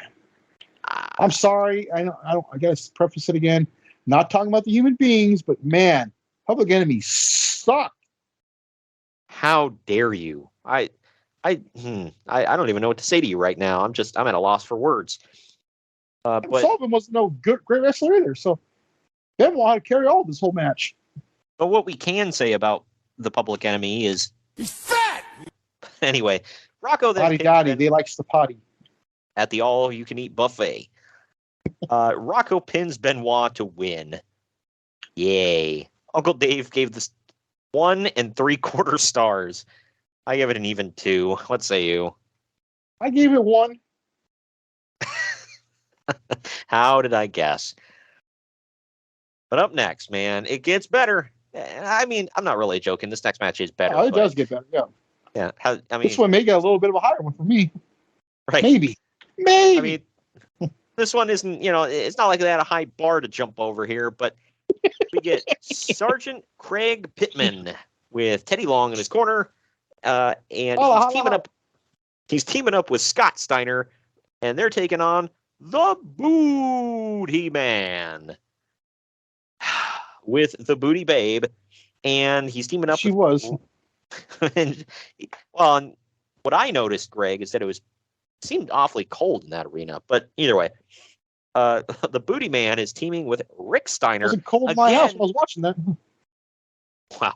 Again, this was just luck of the draw. The Steiners are facing each other on opposite sides of the ring. You know, just happenstance, man. But this was another Battle Bowl round 1. It went for about 8.5 minutes. Tommy, they can pull these names out of the hat too. Well, I love how Booty Man is wearing Hulk Hogan's colors, showing everyone who owns his booty. They put a little twist on one of our favorites, reminding us that the star is, the guys whose bags he holds. Yeah, right. The Booty fucking Man. Does that work? Yeah. So there you go. This one didn't get good until the Steiners both got in the ring and faced each other. No! I say. Yeah, Sergeant Craig Pittman and the Booty Man didn't put on a clinic. Oh. But in the Leave it to the Wolverines to bail everyone out. Go blue. I thought it was going to suck when they got in the ring, personally. But, I'm not even going to say it. But anyway, in the end, Pittman has Booty Man in the code red when Booty Man blind tags Rick Steiner. Steiner comes in, hits a German suplex on Sergeant Pittman, and gets the pin. Uncle Dave gave this 2.25 stars. I gave it 2.5. What say you? I gave it 2. It was a little bit better. I'm going to say this right now. This is the best match of the night so far. Yeah. Again, not a crowded field there. Well. Little statement, Cotton. Hey, that's we're at a high right now. How can it get worse? You'll see. It can't, right? It can't. There's no way in hell. Can. And I'll tell you how. Up next, it's the Blue Bloods of Lord Steven Regal and Squire Dave Taylor with Jeeves in their corner. Who was it? I think Dusty Rhodes called him. I used to ask him a lot of questions in high school. Yeah, right. Anybody knows what the hell Ask Jeeves is? That was the original Google. But I think it became ask.com and then just got absorbed. Yeah, right. What the hell was Bill Dundee? That was it. I think was this Bill Dundee? I don't know. Was it? Man, now I got to look it up. I know he played somebody. Bill Dundee. He was in the Blue Bloods. I don't know if he was Jeeves. He might have been the other one. Squire William. Yeah, he was Squire William. I have no idea who the hell Jeeves was. Just some dude. Throw a white guy in a powder wig, bro.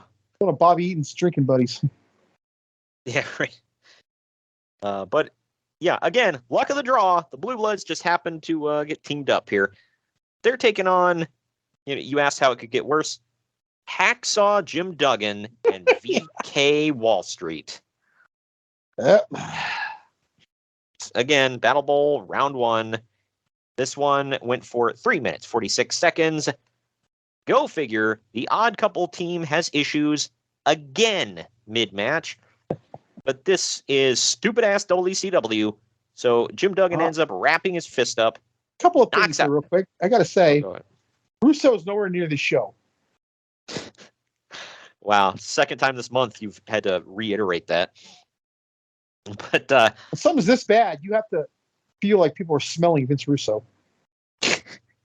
Well, Jim Duggan wraps his fist up, knocks Dave Taylor out, and wins. Remember when that was his gimmick for a while? Now his gimmick is kicking cancer's ass. You can't fake that. That's his best gimmick so far. But it's 3 times now, right? Yeah, I believe so. Guess what Uncle Dave gave this? 3.25. He actually gave it a whole dud. And I gave it a 1.5 stars. What do you give it? I gave it 1. I still think you went too high. Yeah. How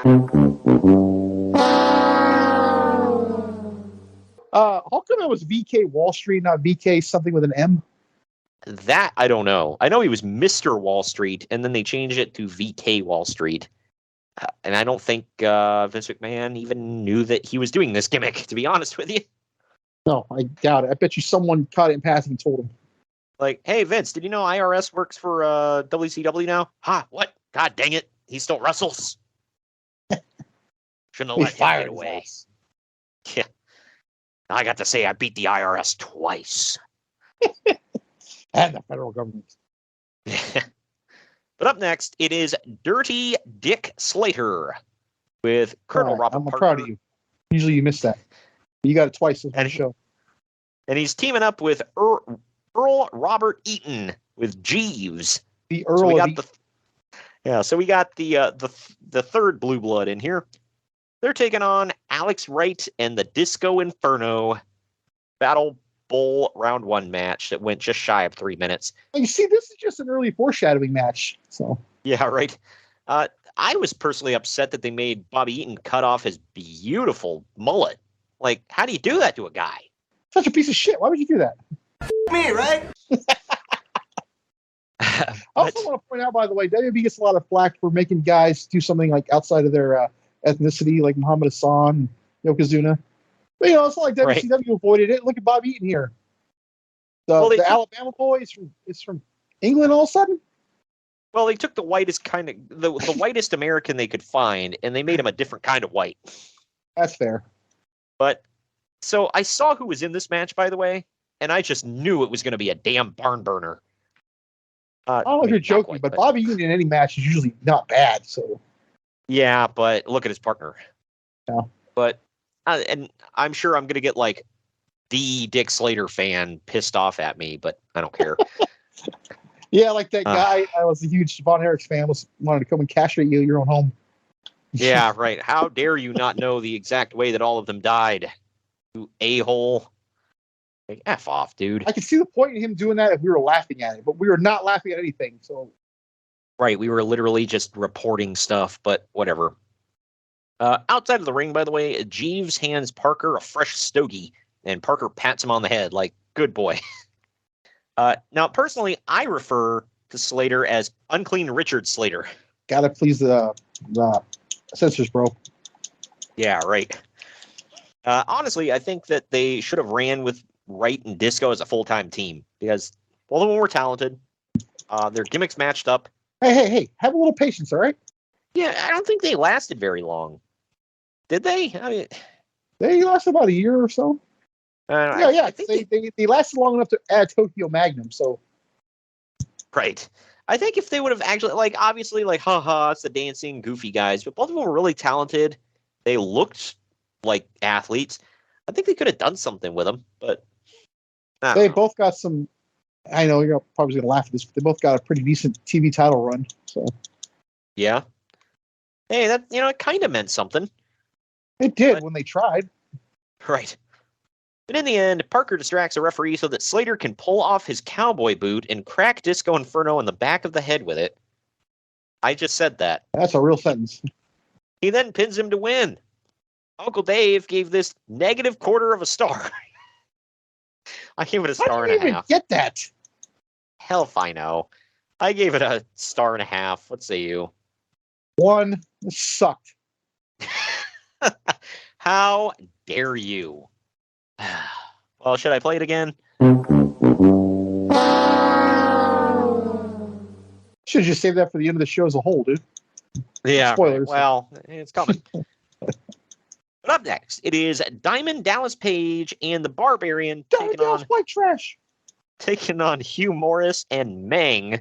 Again, total luck of the draw that Barbarian and Meng just so happen to be in the same match, but on opposite sides.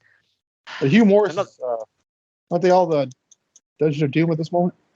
Yeah, he's still in the Dungeon of Doom. You could tell because he's still coming out to their music. I'm like, This is it's a cool Kevin Nash when they had to compete with this because this thing was on fire. Well, that's why him and Hall left and went to WCW because they were like, might as well get in on it. Like, yeah, they wouldn't even let him in the Dungeon of Doom. They had to make a little group that didn't work. Never panned out. Yeah, right. This goes for 5 minutes, 15 seconds. We've seen a million meaningless, awkward matches thus far, and we're not done. this is when I was starting to really want to hit my head against the wall. I want to DDP point out it took you this long to want to bang your head. Yeah. You're stronger than I am. I'll admit that. I was like, I'll hold in there. But DDP is still decked out in loud colors and stupid gimmicks. In the end, Meng sidekicks DDP and Barbarian big boots Hugh Morris. They both end up pinning their opponents, but DDP puts his boot on the ropes, and Barbarian gets the pinfall victory over Hugh Morris. In case you didn't know, Dusty Rhodes will tell you a million times. That's how Battle Bowl works. They're all partners fight each other. Yeah. That's he will tell you times. That's what everybody has always wanted to see. Partners fighting, bro. Man, I think we just picked up on his logic. Vince Russo must have touched himself to Battle Bowl, dude. But bro, one guy's gonna go down. It's gonna be 1-on-2. The one's gonna win, bro. Uncle Dave gave this a 1.5. I gave it an even dose. What say you? Gave it 1. I thought it was okay for what it was, but especially these early matches were just trash. Speaking of which, up next we have Big Bubba and Stevie Ray. Big Bubba, by the way, they kept going on about, he changed his look. Yeah, now he looks like a biker, and for some reason he's in the Dungeon of Doom. Yep. I will say, with a name like Big Bubba, yeah, I could buy it that you're a biker, whatever. But Dungeon of Doom, really? I am Dungeon of Doom, Vato. Yeah, within less than a year, he's going to be in the NWO, Vato. Because, that makes sense. God. Why do you keep saying stuff like sarcastically? Oh, I don't know. I will say this. It would have made sense if the gimmick that they were actually pushing we're WWF guys coming in to F stuff up. Yeah, I think that's exactly what AEW is doing right now with the Outcasts. Just making sure know they're not, because they keep referring to all their opponents as TNA. We're not calling them, not originals. What's the word? You mean AEW? Yeah, AEW. AEW homegrowns or homegrown. Yeah, they keep saying that. So I think that's what they're doing. Yeah, I just know they go around spray painting people with green spray paint, and I'm like, are you trying to be the female DX? Bro, we're gonna take the gimmicks of DX and NWO and make them suck, bro. But and I mean that literally, boobs. But they'll have boobs, bro. So better. Bro, they're gonna make out, bro. Okay. Anyway, you know that. But this one is Big Bubba and Stevie f***ing Ray taking on Fire and Ice, Scott Norton and Ice Train. Choo choo. Battle. Another one, by the way, where it's like luck of the draw, right? Yeah, right. They just happen to team up. Well, because if there's a tag team we don't want to split up, Greg, it's Fire and Ice. Hold on, wait 1 second here. Wait a second here. Hold on. I think I got it somewhere. These two behemoths and a submission match, because when I think of Ice Train, I think of a submission match. Of course. I love that so damn much. Well, because when I think of Ice Train, I think of something above a star. I mean, I personally think work rate, man. Anyway, wasn't he like Smooth or something like that? JB Smooth, right? No, that's the comedian. I think it was. Yeah, I think he was just Smooth, wasn't he? Yeah. JB Smooth is actually funny and talented. I don't know what the hell this fool is, but. And in the Marvel Cinematic Universe, isn't he? Technically, yeah. Yeah. But anyway, this is a Battle Bowl Round 1 match. Goes 3.5 minutes. Because you're going to have a barn burner of a match in 3.5 minutes. During Stevie Ray's entrance, we see the whitest guy in the world dancing in the crowd to the Harlem Heat theme. And it's not Bobby. If you saw that. No, I didn't see that, actually. He's a redhead, and he's in just like some super 90s style polo shirt. And he's like doing some weird like arm dance, to the song, like mouthing the tune. Theme. I thought the dance to them was Raising the Roof. Yeah, and not for white guys, I guess. You're so white. And I always thought white people loved doing the Raise the Roof. Okay, I just want to point out he does not dance for all white people, so it's not me. No, but it is a well-known fact that no matter what is going on, no matter where you are, if you hit YMCA, it's a legal requirement that white people have to stop and dance.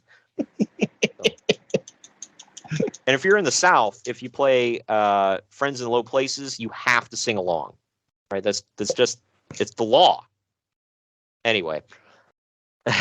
But as you can tell, nothing happened in this match. In the end, Stevie and Bubba knock noggins, Fire and Ice hit Big Bubba with a double clothesline, and pin him to win. Uncle Dave also gave this -quarter of a star. I give it a star and a half. What say you? I'm good for 1. I would have preferred Wild Thing Steve Ray. Oh my gosh, I forgot about that dude. Oh my lord. Well, up next. Those who don't know, go watch the UWF Dark Side of the Ring. Probably the best episode they've ever done. Watch that, or listen to our podcast talking about it. Where was that the guy who thought he was Shawn Michaels coming to the ring? He looked like Shawn Michaels or Lionheart Chris Jericho. Yeah, and he's like dancing and leaning back into the 5 people in the crowd, acting like he's getting some big ovation, and it's like, oh my god, this is embarrassing. But this next match is actually good. Best match of the night so far, I'll say. But it is Eddie Guerrero and Arn Anderson taking on the Macho Man, Randy Savage, and Ric Flair. Battle Bowl round 1 and match. You're like, how the hell can you go wrong with these 4? Yeah, and again, luck of the draw, Arn Anderson and Ric Flair on opposite sides, and Ric Flair just so happens to be teamed up with his arch nemesis. That never... What the hell? How could that have happened? Because Savio Vega rigged it. It's almost as if it's all fake. Right. But this goes about 4 minutes. So Anderson attacks Macho Man before the bell even rings, and then Flair actually runs out and beats Savage up as well. Guerrero gets mad at Anderson for cheating. Flair and Macho Man have been feuding for about 2 years at this point. I'm not exaggerating. Did you happen to hear what you just said? What, that Eddie Guerrero gets mad at Arn Anderson for cheating. Yeah. No. Yeah, I know that seems a little odd nowadays, but at the time he was like a white meat babyface. By the way, I have a Jax figure of Eddie in this very outfit. I have the Mattel of this. Still mint on card. They did, yeah. Oh, it was a Target exclusive. I might have bought it. I don't remember. I'd have to go back and check out my... It was a Hall of my Fame set, I think, or something like that. Yeah, I can't remember if I bought it or not. I may have, but I may not have, because I was like, well, I technically already have it. But Woman and Elizabeth come out halfway through this one. Flair tags in Savage with an elbow to the back of the head, and then forces Guerrero to tag in Anderson. I like how Dustin's like, that's a legal tag, Daddy. Man. And Jim Cornette was just like pulling his hair out somewhere. They didn't slap hands. Like, that's like a big pet peeve of his. Yeah. Like, they got to be holding the tag rope and they got to slap hands. Oh, man. I just went for it. Go for the gold, baby. I'll bleep it later. Anyway, Savage finally gets to jump Flair later in the match when Anderson DDTs his own effing partner. Anderson pulls Savage off of Flair, and then Rick pins Guerrero to win. Uncle Dave gave this 3.25 stars. I gave it dose. What say you? I gave it 2. Wasn't that excited about it, but it wasn't bad. The reason I rated it so low is just because it was a damn mess. Anderson going on. Yeah, it was Anderson and Flair are beating up their own partners throughout most of the match. And it's just like, this is why negating anybody really wants that ring, by the way. Yeah. Like, obviously, they didn't give a damn about that stupid-ass ring. Why would they? So, yeah. And that really sends a good message to the fans at home. Because the whole point of the Battle Bowl, all this stuff, is they're like, well, they're gonna have to work together because, everybody wants that ring. Clearly not. I mean, in the end, this was just a shot at the King of the Ring, if you think about it. Do you remember what the winner of this was called? The Lord of the Ring. Yep. So, yeah. Which obviously is a take on King of the Ring, but also How did the Tolkien estate not sue them? How'd they get away with that? Because there's no man? F's in rings. And I don't know. only I'm just one coming up ring. with stuff. Yeah. Well, for all the crap that WWF sued them for, with it's confusingly similar because Avalanche and Earthquake are the same thing. I maintain I can see the reasoning in that one. I'm not saying it was okay, but I can see what they meant. It's close enough. Yeah. They're both natural disasters, right? Yeah, it's just like wow. But that I'm going to maintain because the Tolkien estate didn't give a damn. That's what I'm going to go with. Well, maybe Nobody they watched knew this this. pay-per-view was going to be like this. Like, oh, no one's ever going to see it, so it's okay. Yeah, no, we don't want anybody to know that our legacy is associated with that. But anyway, we actually get an afterbirth with this one as Flair and Anderson beat the crap out of Randy Savage. They hold Macho Man at one point so that Elizabeth can slap him across the face. For some reason, Ric Flair has a thing of flowers locked and loaded at ringside to give woman as they leave. I don't know where the hell he got that from. But we now go to commentary as Tony Schiavone talks about what we've seen to talk about what we've seen so far and what will happen for the rest of the show. More randomness. Bobby Heenan literally checks his watch while on camera and then turns his back to the camera at one point. Yeah, like he's completely checked out.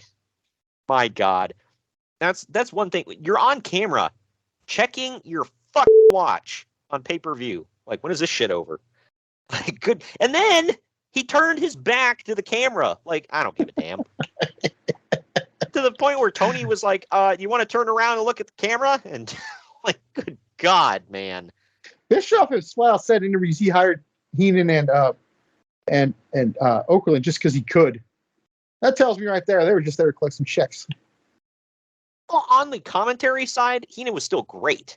But like stuff like this, and I will say this, Bobby Heenan put every one of their shows over like it was, the greatest thing he'd ever seen. And even if it sucked, like he had conviction in his voice. So I bought it. But man, this was like, he couldn't have given a damn less about this. But we now I disagree. I think it was easy to care less. Yeah, that is true. But when Bobby Heenan starts making a point, by the way, they cut his ass off to go to a commercial for the Great American Bash.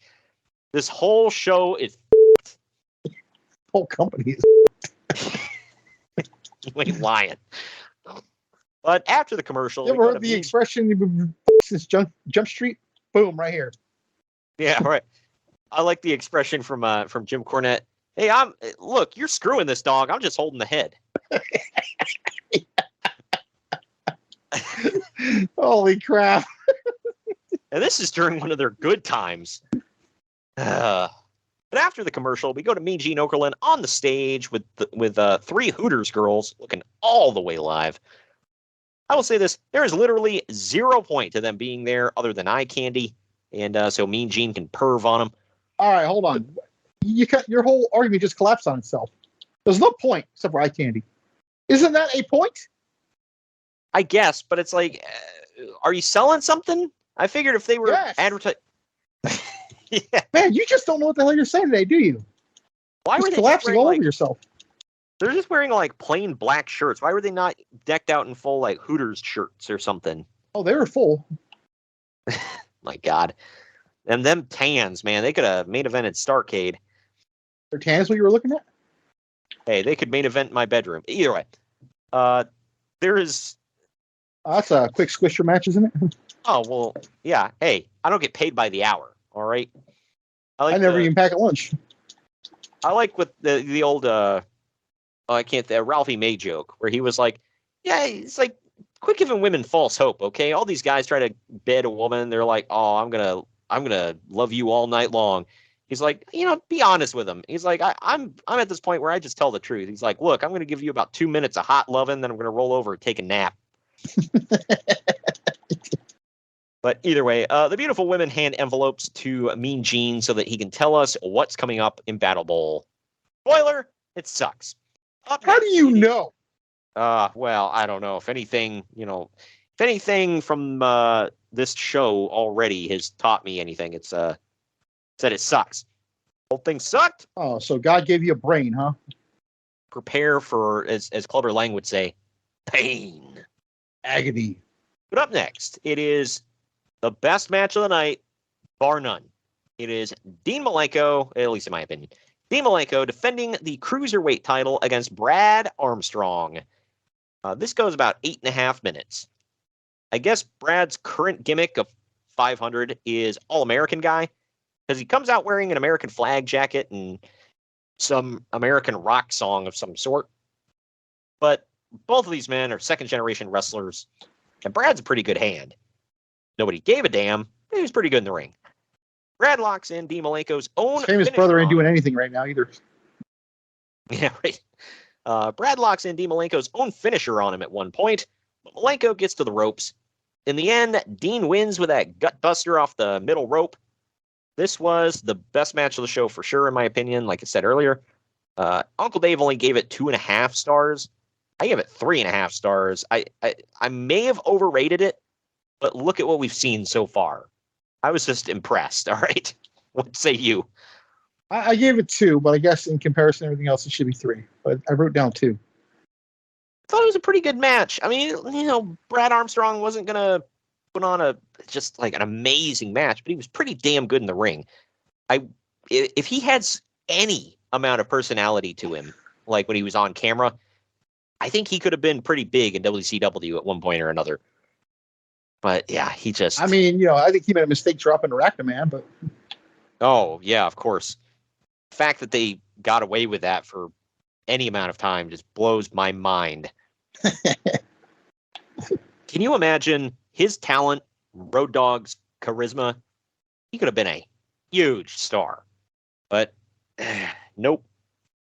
Either way, we now get one of the infamous, I should say, Blood Runs Cold promos that nobody knows what the hell they are. For going back to Mean Gene on the stage with the Hooter Girls again. They talk about the upcoming Battle Bowl matches, and I didn't care, so I wrote nothing down. Up next. I didn't remember what they said, honestly. Yeah. Are you ready? I'm done. The next match is Battle Bowl Round Dos. Said that a time or two in my life. Yep. It is Earl Robert Eaton and Dirty Dick Slater, or Unclean Richard Slater, with Colonel Robert Parker in his corner. They're taking on Hacksaw Jim Duggan and BK Wall Street. And if you didn't think that the talent was low enough in their last match, here you go. It goes for about 4 minutes.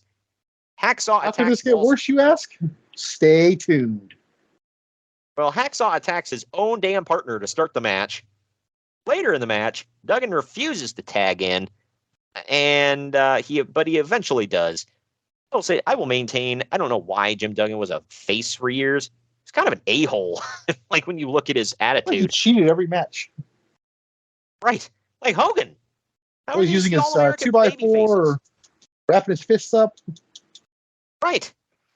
Later on, Wall Street keeps accidentally punching. I get that he's like a proud American, but how is like screaming USA and waving your flag in a foreigner or someone's face not like a heel thing? Yeah, well, when we talked about Uncensored 95, he's like mocking the Japanese referee.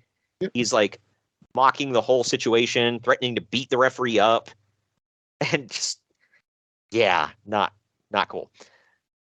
But either way, later on, Wall Street keeps accidentally punching Duggan when Eaton ducks. Duggan then ends up punching Wall Street in retaliation. Eaton rolls Wall Street up and wins. Uncle Dave gave this -1 star. I gave it 1.5 stars. What say you? Give it 1. Sucked. But after the match, Jim Duggan beats up VK Wall Street, sending him running. Oh, man, we're going to get more of this. Yes. I was jealous he got to run away from this, actually, at this point. Which, this just goes to show Jim Duggan did nothing except feud with former WWF guys in WCW. It was him, it was Tenta, I think Big Hey, hold on. When he debuted in WCW, he debuted against the hottest star in history of wrestling, so. God, who? I think his debut was against Steve Austin. Oh, okay. Yeah, okay. So that was it. Okay, early on. That's right. Yeah, it hadn't even happened yet, mind you. So we still watched the MFer. Yep. And then he went on to feud with like people like John Tenta and Big Bubba and BK Wall Street. It's like, why? Like you can only fight people that you've been with in other companies. Yes. Dumb. I don't understand what you're missing. Yeah. Well, up next, Public Enemy comes out for the next Battle Bowl match. Then, during Ric Flair's entrance, No. Get off the show. During Ric Flair's entrance, Randy Savage runs out and jumps Flair from behind. They fight until other wrestlers and security runs out to break it up. The match gets called, and Public Enemy win via forfeit. Did you ever notice that Bobby Heenan always called him the Wild Man? Oh, yeah, I think so. He really, he didn't do so much in WWF like this, but in WCW, he really lived up to the Savage moniker. Because he was always like the wild card. You never knew what he was going to do.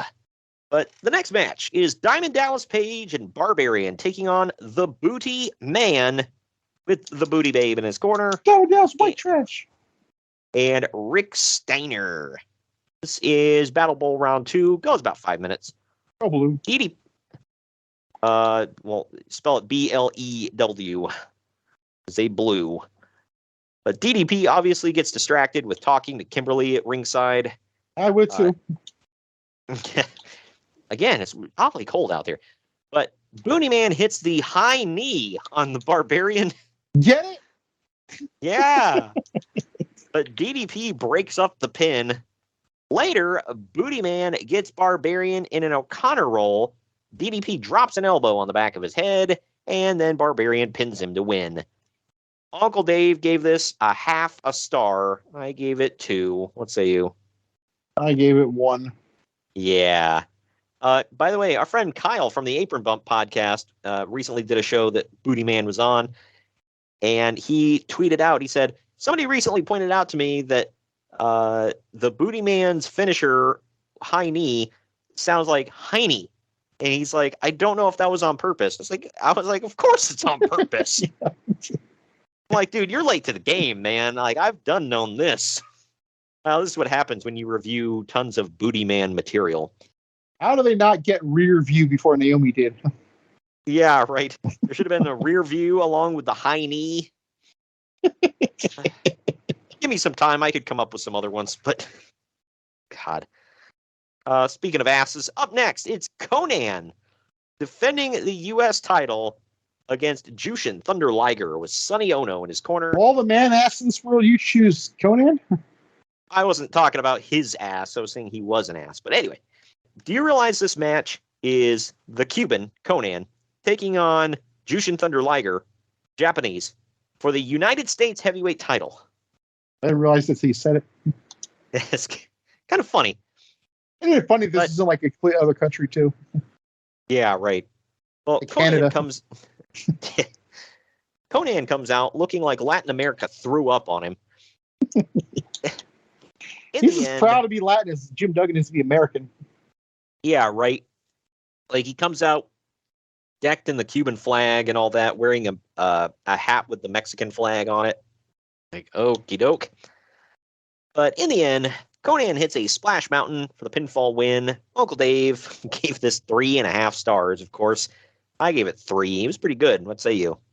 I gave it 3. I think this was the best match of the night. Yeah, I'd put that up. This is probably my second favorite, but I don't know, or at least tied. My absolute favorite's coming up very soon. I think you know which one it is. Oh, is it the Battle Bowl? Yep. Gotta love that one, man. Give some love to the Battle Bowl. But we now go to Mean Gene Okerlund on the stage, who calls out Ric Flair, Arn Anderson, Woman, and Miss Elizabeth. Mean Gene asks Rick what's been going on with him. That was trademarked. They slipped and called her Miss Elizabeth a few times. But, yeah, because I was like, I thought she was just Elizabeth. I didn't think she could use it. But they kept flipping back and forth what they would call her. Like, there was that episode of Nitro where Heenan called Ming Haku, and I remember Bischoff mid-match saying, "We have to apologize, Mr. Heenan called Ming Haku. That was a name he used in another company. That is not his name here." Man, they really had to cover their ass on that one, huh? Yeah, really. But Mean Gene asks Rick what's been going on with him, and Rick says that Randy Savage got locked up in jail and will undergo a psychiatric evaluation tomorrow. He's going to fail. We all know it. His last name is Savage. Come on, people. But he then talks about Steve McMichael. The hell? Saying that he can't believe that he told Flair to back off a week ago. Flair says he can't keep Steve McMichael's wife out of his back pocket, and that brings McMichael out. Arn, a police officer, and Doug Dillinger get between them, and nobody f***s with Doug Dillinger. Oh, that's why he went to the ECW show with Mike Awesome down in the archives. Yeah, exactly. I think I got it in 2 shows in a row, or, well, twice in a month at least. But McMichael says that Flair keeps writing checks with his mouth, and Mongo's about to cash him. Flair says that he's knocked over more football players than he cares to think about. He challenges Steve McMichael to get a fellow football player, anyone at all, to face him and Arn Anderson. He says it's anybody he wants, and McMichael says he was expecting this. Why the hell would you expect this? Yeah. Like, that's hella out of left field. But McMichael says that... couldn't you say, hey, my buddy's here tonight? No, he was expecting it, Greg, because, all signs led to this, I guess. But he then calls out Kevin Green. Green goes charging at Flair, and Flair takes off while security holds Green back. Mongo then tells it's funny. At the time, people don't realize how big of a star in the NFL Kevin Green was. This was not just some random get. Something people don't realize this. This was a bit of a coup. This was a huge gifted linebacker right here. Carolina Panthers were fairly new in the league at this point. I think they're on their 2nd or 3rd year. Yeah. Was he a Panther this time? Yeah, he was. Okay. He's about to go to the Niners, I think. Yeah, they made a big deal out of it because he actually at Great American Bash, he wears Panther colors, and here on his polo, he's got the Panthers logo. So I think he when he died, he was part of the Panthers coaching squad, I think. Wasn't he? Oh, damn. I did not know that. Yeah. Well, this was during a time period where football didn't exist for me and my family, so we didn't watch any of it. Well, hey, I didn't even have a local team like I don't now, but they were in LA, or they're on the way back. I think this is the year they're on the way back. I think. Yeah, well, for anybody that doesn't know, the Browns left the league in '95, so we had nothing. My dad actually had a. Why do you jump to the Bengals? Because hell no. You see, that's my reaction. People are like, "Why aren't you a Niners fan now?" I'm like, well, there's a good reason. Yeah, right. Well, I mean, hey, it's still the same team. It's just that's like what I tell everybody. Location. I'm like, do you start not liking family if they move far away? Yeah, right. It makes no sense to say that. The difference with the Browns is like they changed damn near everything. I mean, they kept most of the same roster and they had the same owner. They got a new coach. They changed the name. They moved to a new city. I mean, like most of the office was changed. I mean, it was a major shift. It basically was like getting a new team. They brought a lot of they did bring quite a few of the roster with them, but there were some that refused to go. So little known fact is that the Cleveland Browns actually drafted Ray Lewis. That's their last draft pick, right? Yeah, I believe so. Either way, Mongo then tells Mean Gene that they'll face Flair and Anderson anytime, anywhere. Green tells Ric Flair to put his jock on and his mouthpiece in because they came to play. Oh, man. I don't think I've ever told another man in my life to put his jock on. Huh. Is it just me? I've always felt like if you're in a situation where you need a jock, it should just be on. So I don't think I have either. You shouldn't have to tell them. And if you do have to tell them, well, then they deserve what's coming to them. But either way, up next. I'm looking for my friends, Mr. Strap, first name Jock. Good Lord. Is there a jock strap here? Somebody check the bathroom for a jock strap. I like the what was it? I'm looking for Mr. Jass, first name Hugh. It's like, Hugh Jass, somebody look in the bathroom for a Hugh Jass. And the guy comes up, he's like, I'm Hugh Jass. And then we get on the phone. Yeah. This is Bart's like, break that went wrong. I'm sorry. Yeah, he's like, so I'm just gonna hang up now. And he's like, oh, ready? Oh man. Oh, that show never Simpsons, gets old. Nope. I have people talking about, it's not good anymore. It's like, I still laugh at it. I love it. But anyway, this is an 8-man battle royal. As a final round of the Battle Bowl, the winner will become the Lord of the Ring. Right. But this goes 9.5 minutes. You heard that right. An 8-man battle royal that goes less than 10 minutes. It is Scott Norton versus Ice Train versus Dirty Dick Slater versus Earl Robert Eaton versus Rocco Rock versus Johnny Grunge versus Diamond Dallas Page versus The Barbarian. I don't know about you, but I had Johnny Grudge win this entire thing. Well, yeah, he was in the pool. Like, it was I was gonna say Ice Train for the long odds, but whatever. They have this entire tournament building up to one of the worst and most unimpressive mid-card battle royals of all time. Who booked this shit? Bischoff? I don't think he was booking this, but maybe. Considering who won, I mean. Yeah, well, that's true. But look, Diamond Dallas Page was not a main eventer at this time. So you look across this whole thing, it's like, who cared about any of these guys? In their defense, I think this was the start of DDP's rise. Yeah. It's like, let's have beat a bunch of mid-carders nobody gives a damn about. All right. Rocco Rock was in this match, dude. And Dirty Dick Slater. But Rocco Rock gets eliminated first by the Barbarian. Oh, man. I was heartbroken, dude. Dirty Dick takes his boot off again and blasts Robert Eaton in the face, eliminating him. Dirty Dick blasted someone in the face. Okay. Let that marinate. Slater then gets dumped out after that. How did Turner allow that on their TV? But Dirty Dick Slater? Yeah. No, because he's dirty and his first name's Dick. It's okay. But anyway, Slater got dumped out, and Colonel Robert Parker is slapping Eaton with his hat for some reason, starting to fight. Slater gets back on the apron and blasts Scott Norton with his boot, leading to his elimination.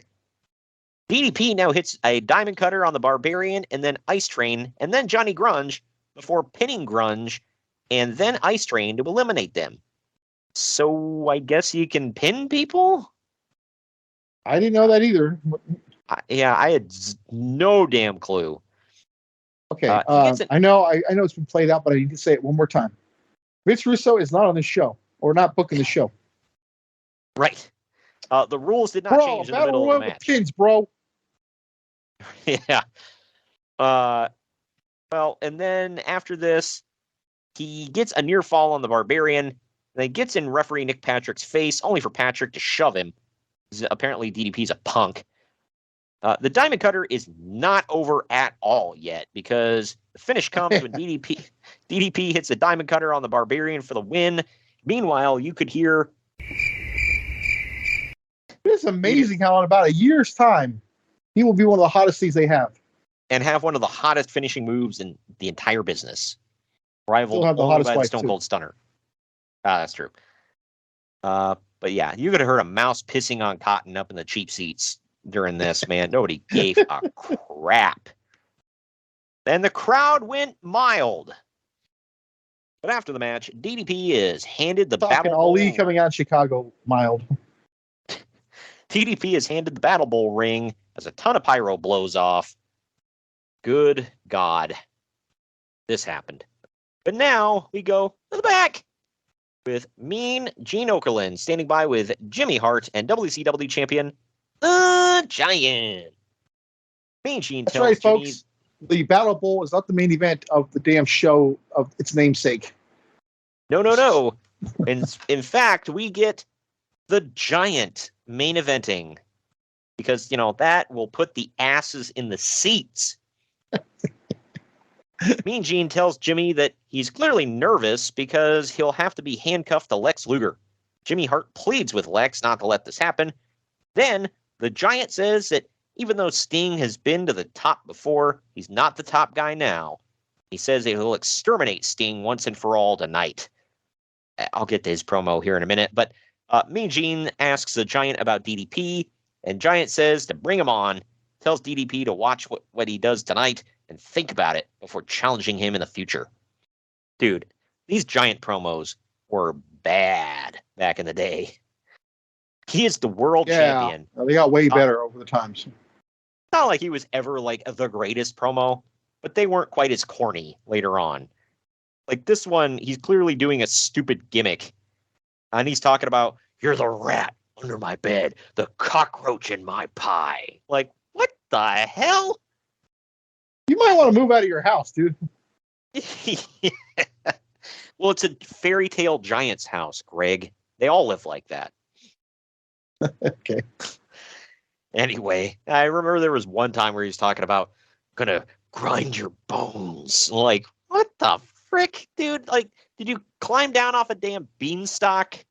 Drink your bones and eat your blood. What the hell? That's what Last and Cornette make fun of Moxley with. That's all of his promos. I'm gonna beat you up and I'm gonna make you bleed. Oh yeah, because that doesn't happen in every Moxley match ever. Blood everywhere. Even against a loser jobber, nobody knows. Yeah, right. Hey, I don't care who you're facing. You will bleed, okay? Gotta happen. Didn't you say Excellent said something about him bleeding if the wind blows? Yeah. Dude, it's in the contract. It's like Tom Cruise has to run, Matthew McConaughey has to take his shirt off, and Jon Moxley must bleed. Christopher Walken must dance. That too, yeah. We're going to take our second to last break right here before we get into the main event. On the other end of this, it's main event time. Mercifully. What a main event it is.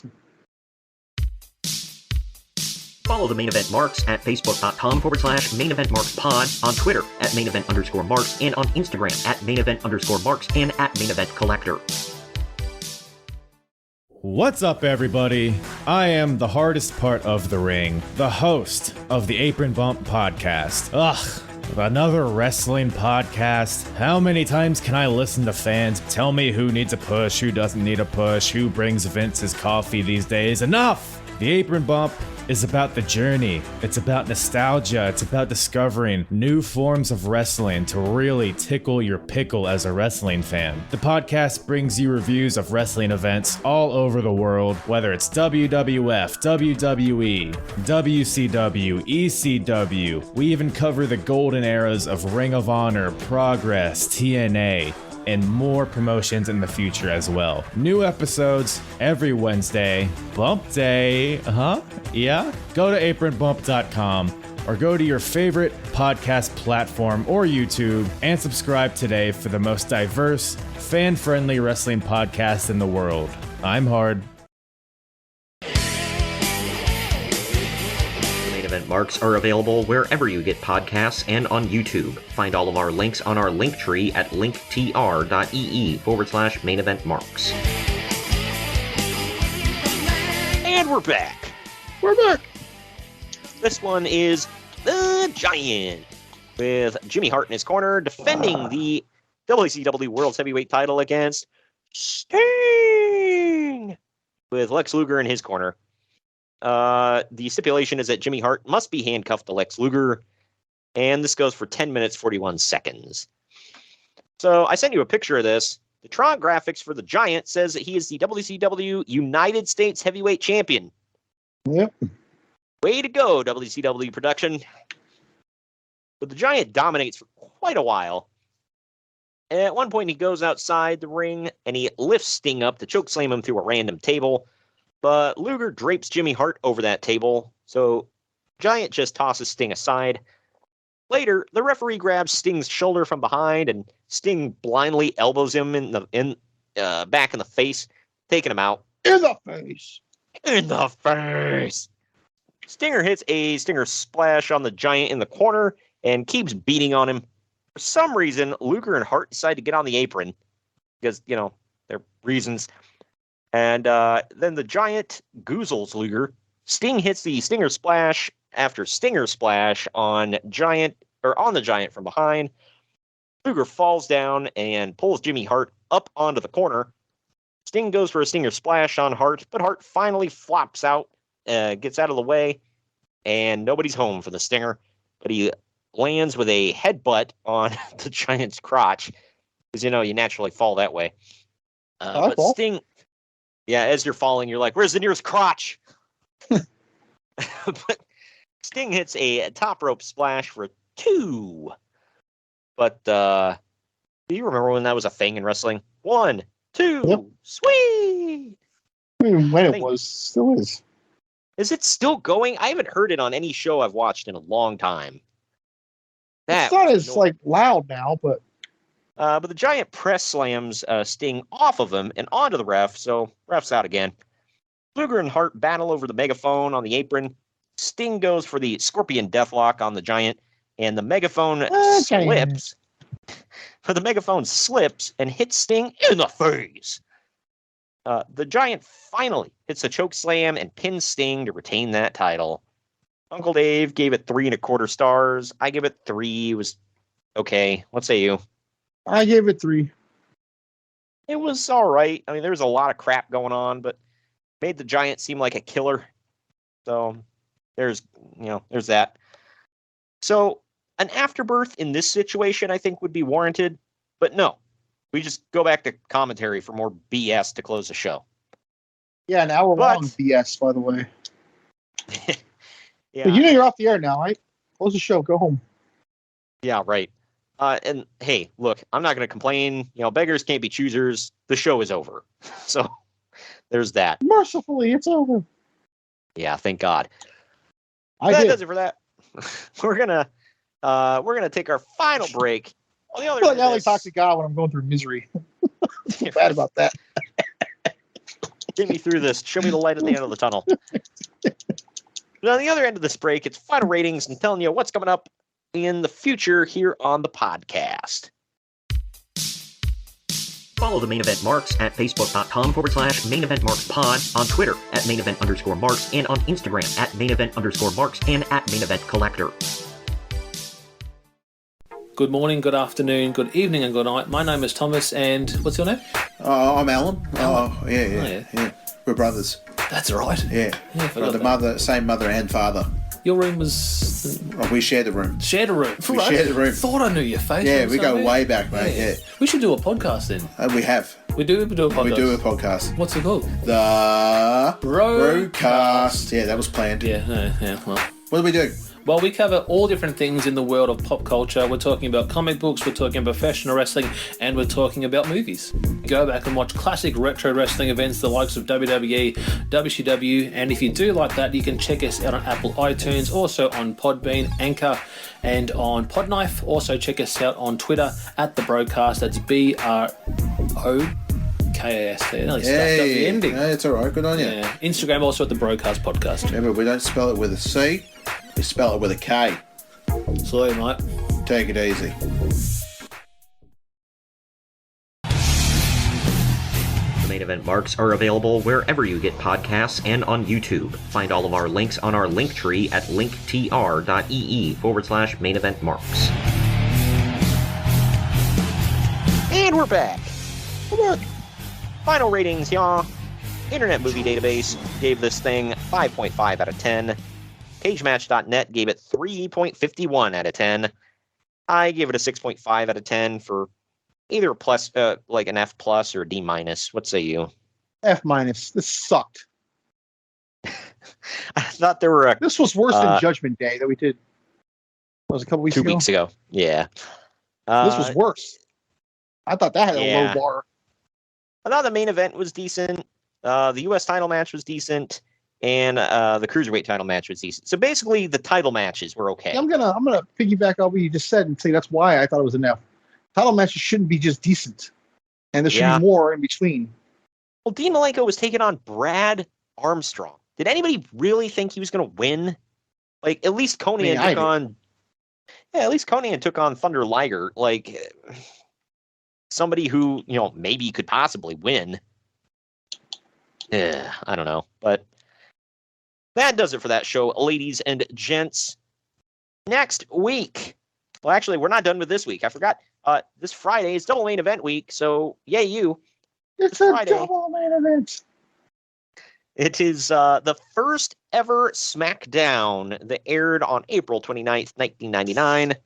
I know it aired in April and it's May, whatever, close to freaking enough. I don't think anybody gives a damn.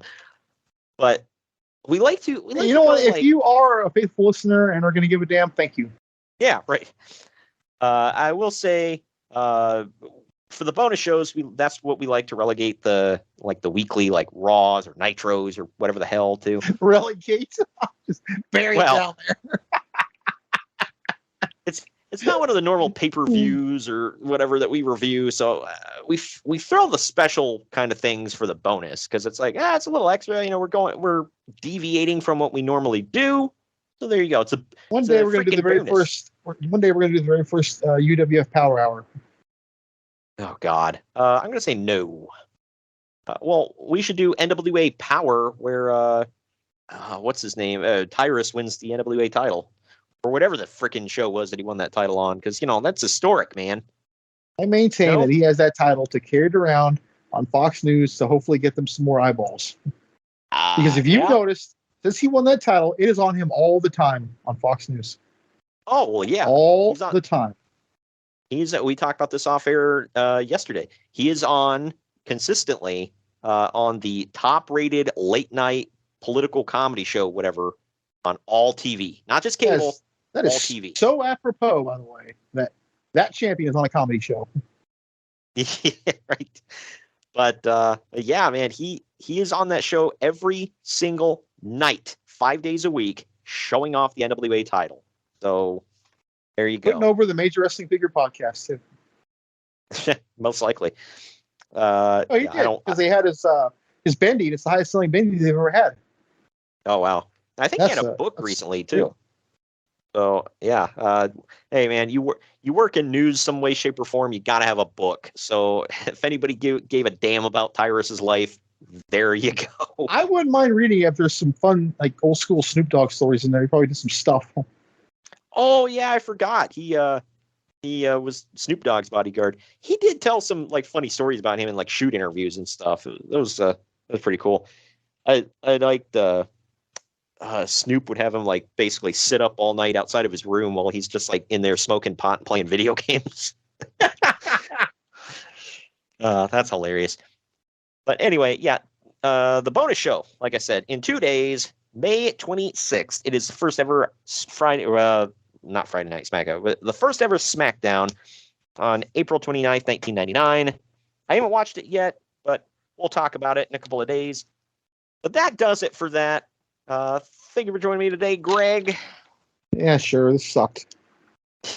Well, we got to spice it up somewhere along the line. The pay-per-view, I mean, not the show. Our show. Yeah. Man, the pay-per-view you got to watch sucked. It's a little weird when I can look at what we've done for the month and be like, thank God for the ECW show. Yeah. Cleans the crap out of your mouth for a change. But we will see you all this Friday with the very first ever SmackDown, and next Wednesday with Ring of Honor War of the Worlds 2014. Maybe she's a rolling.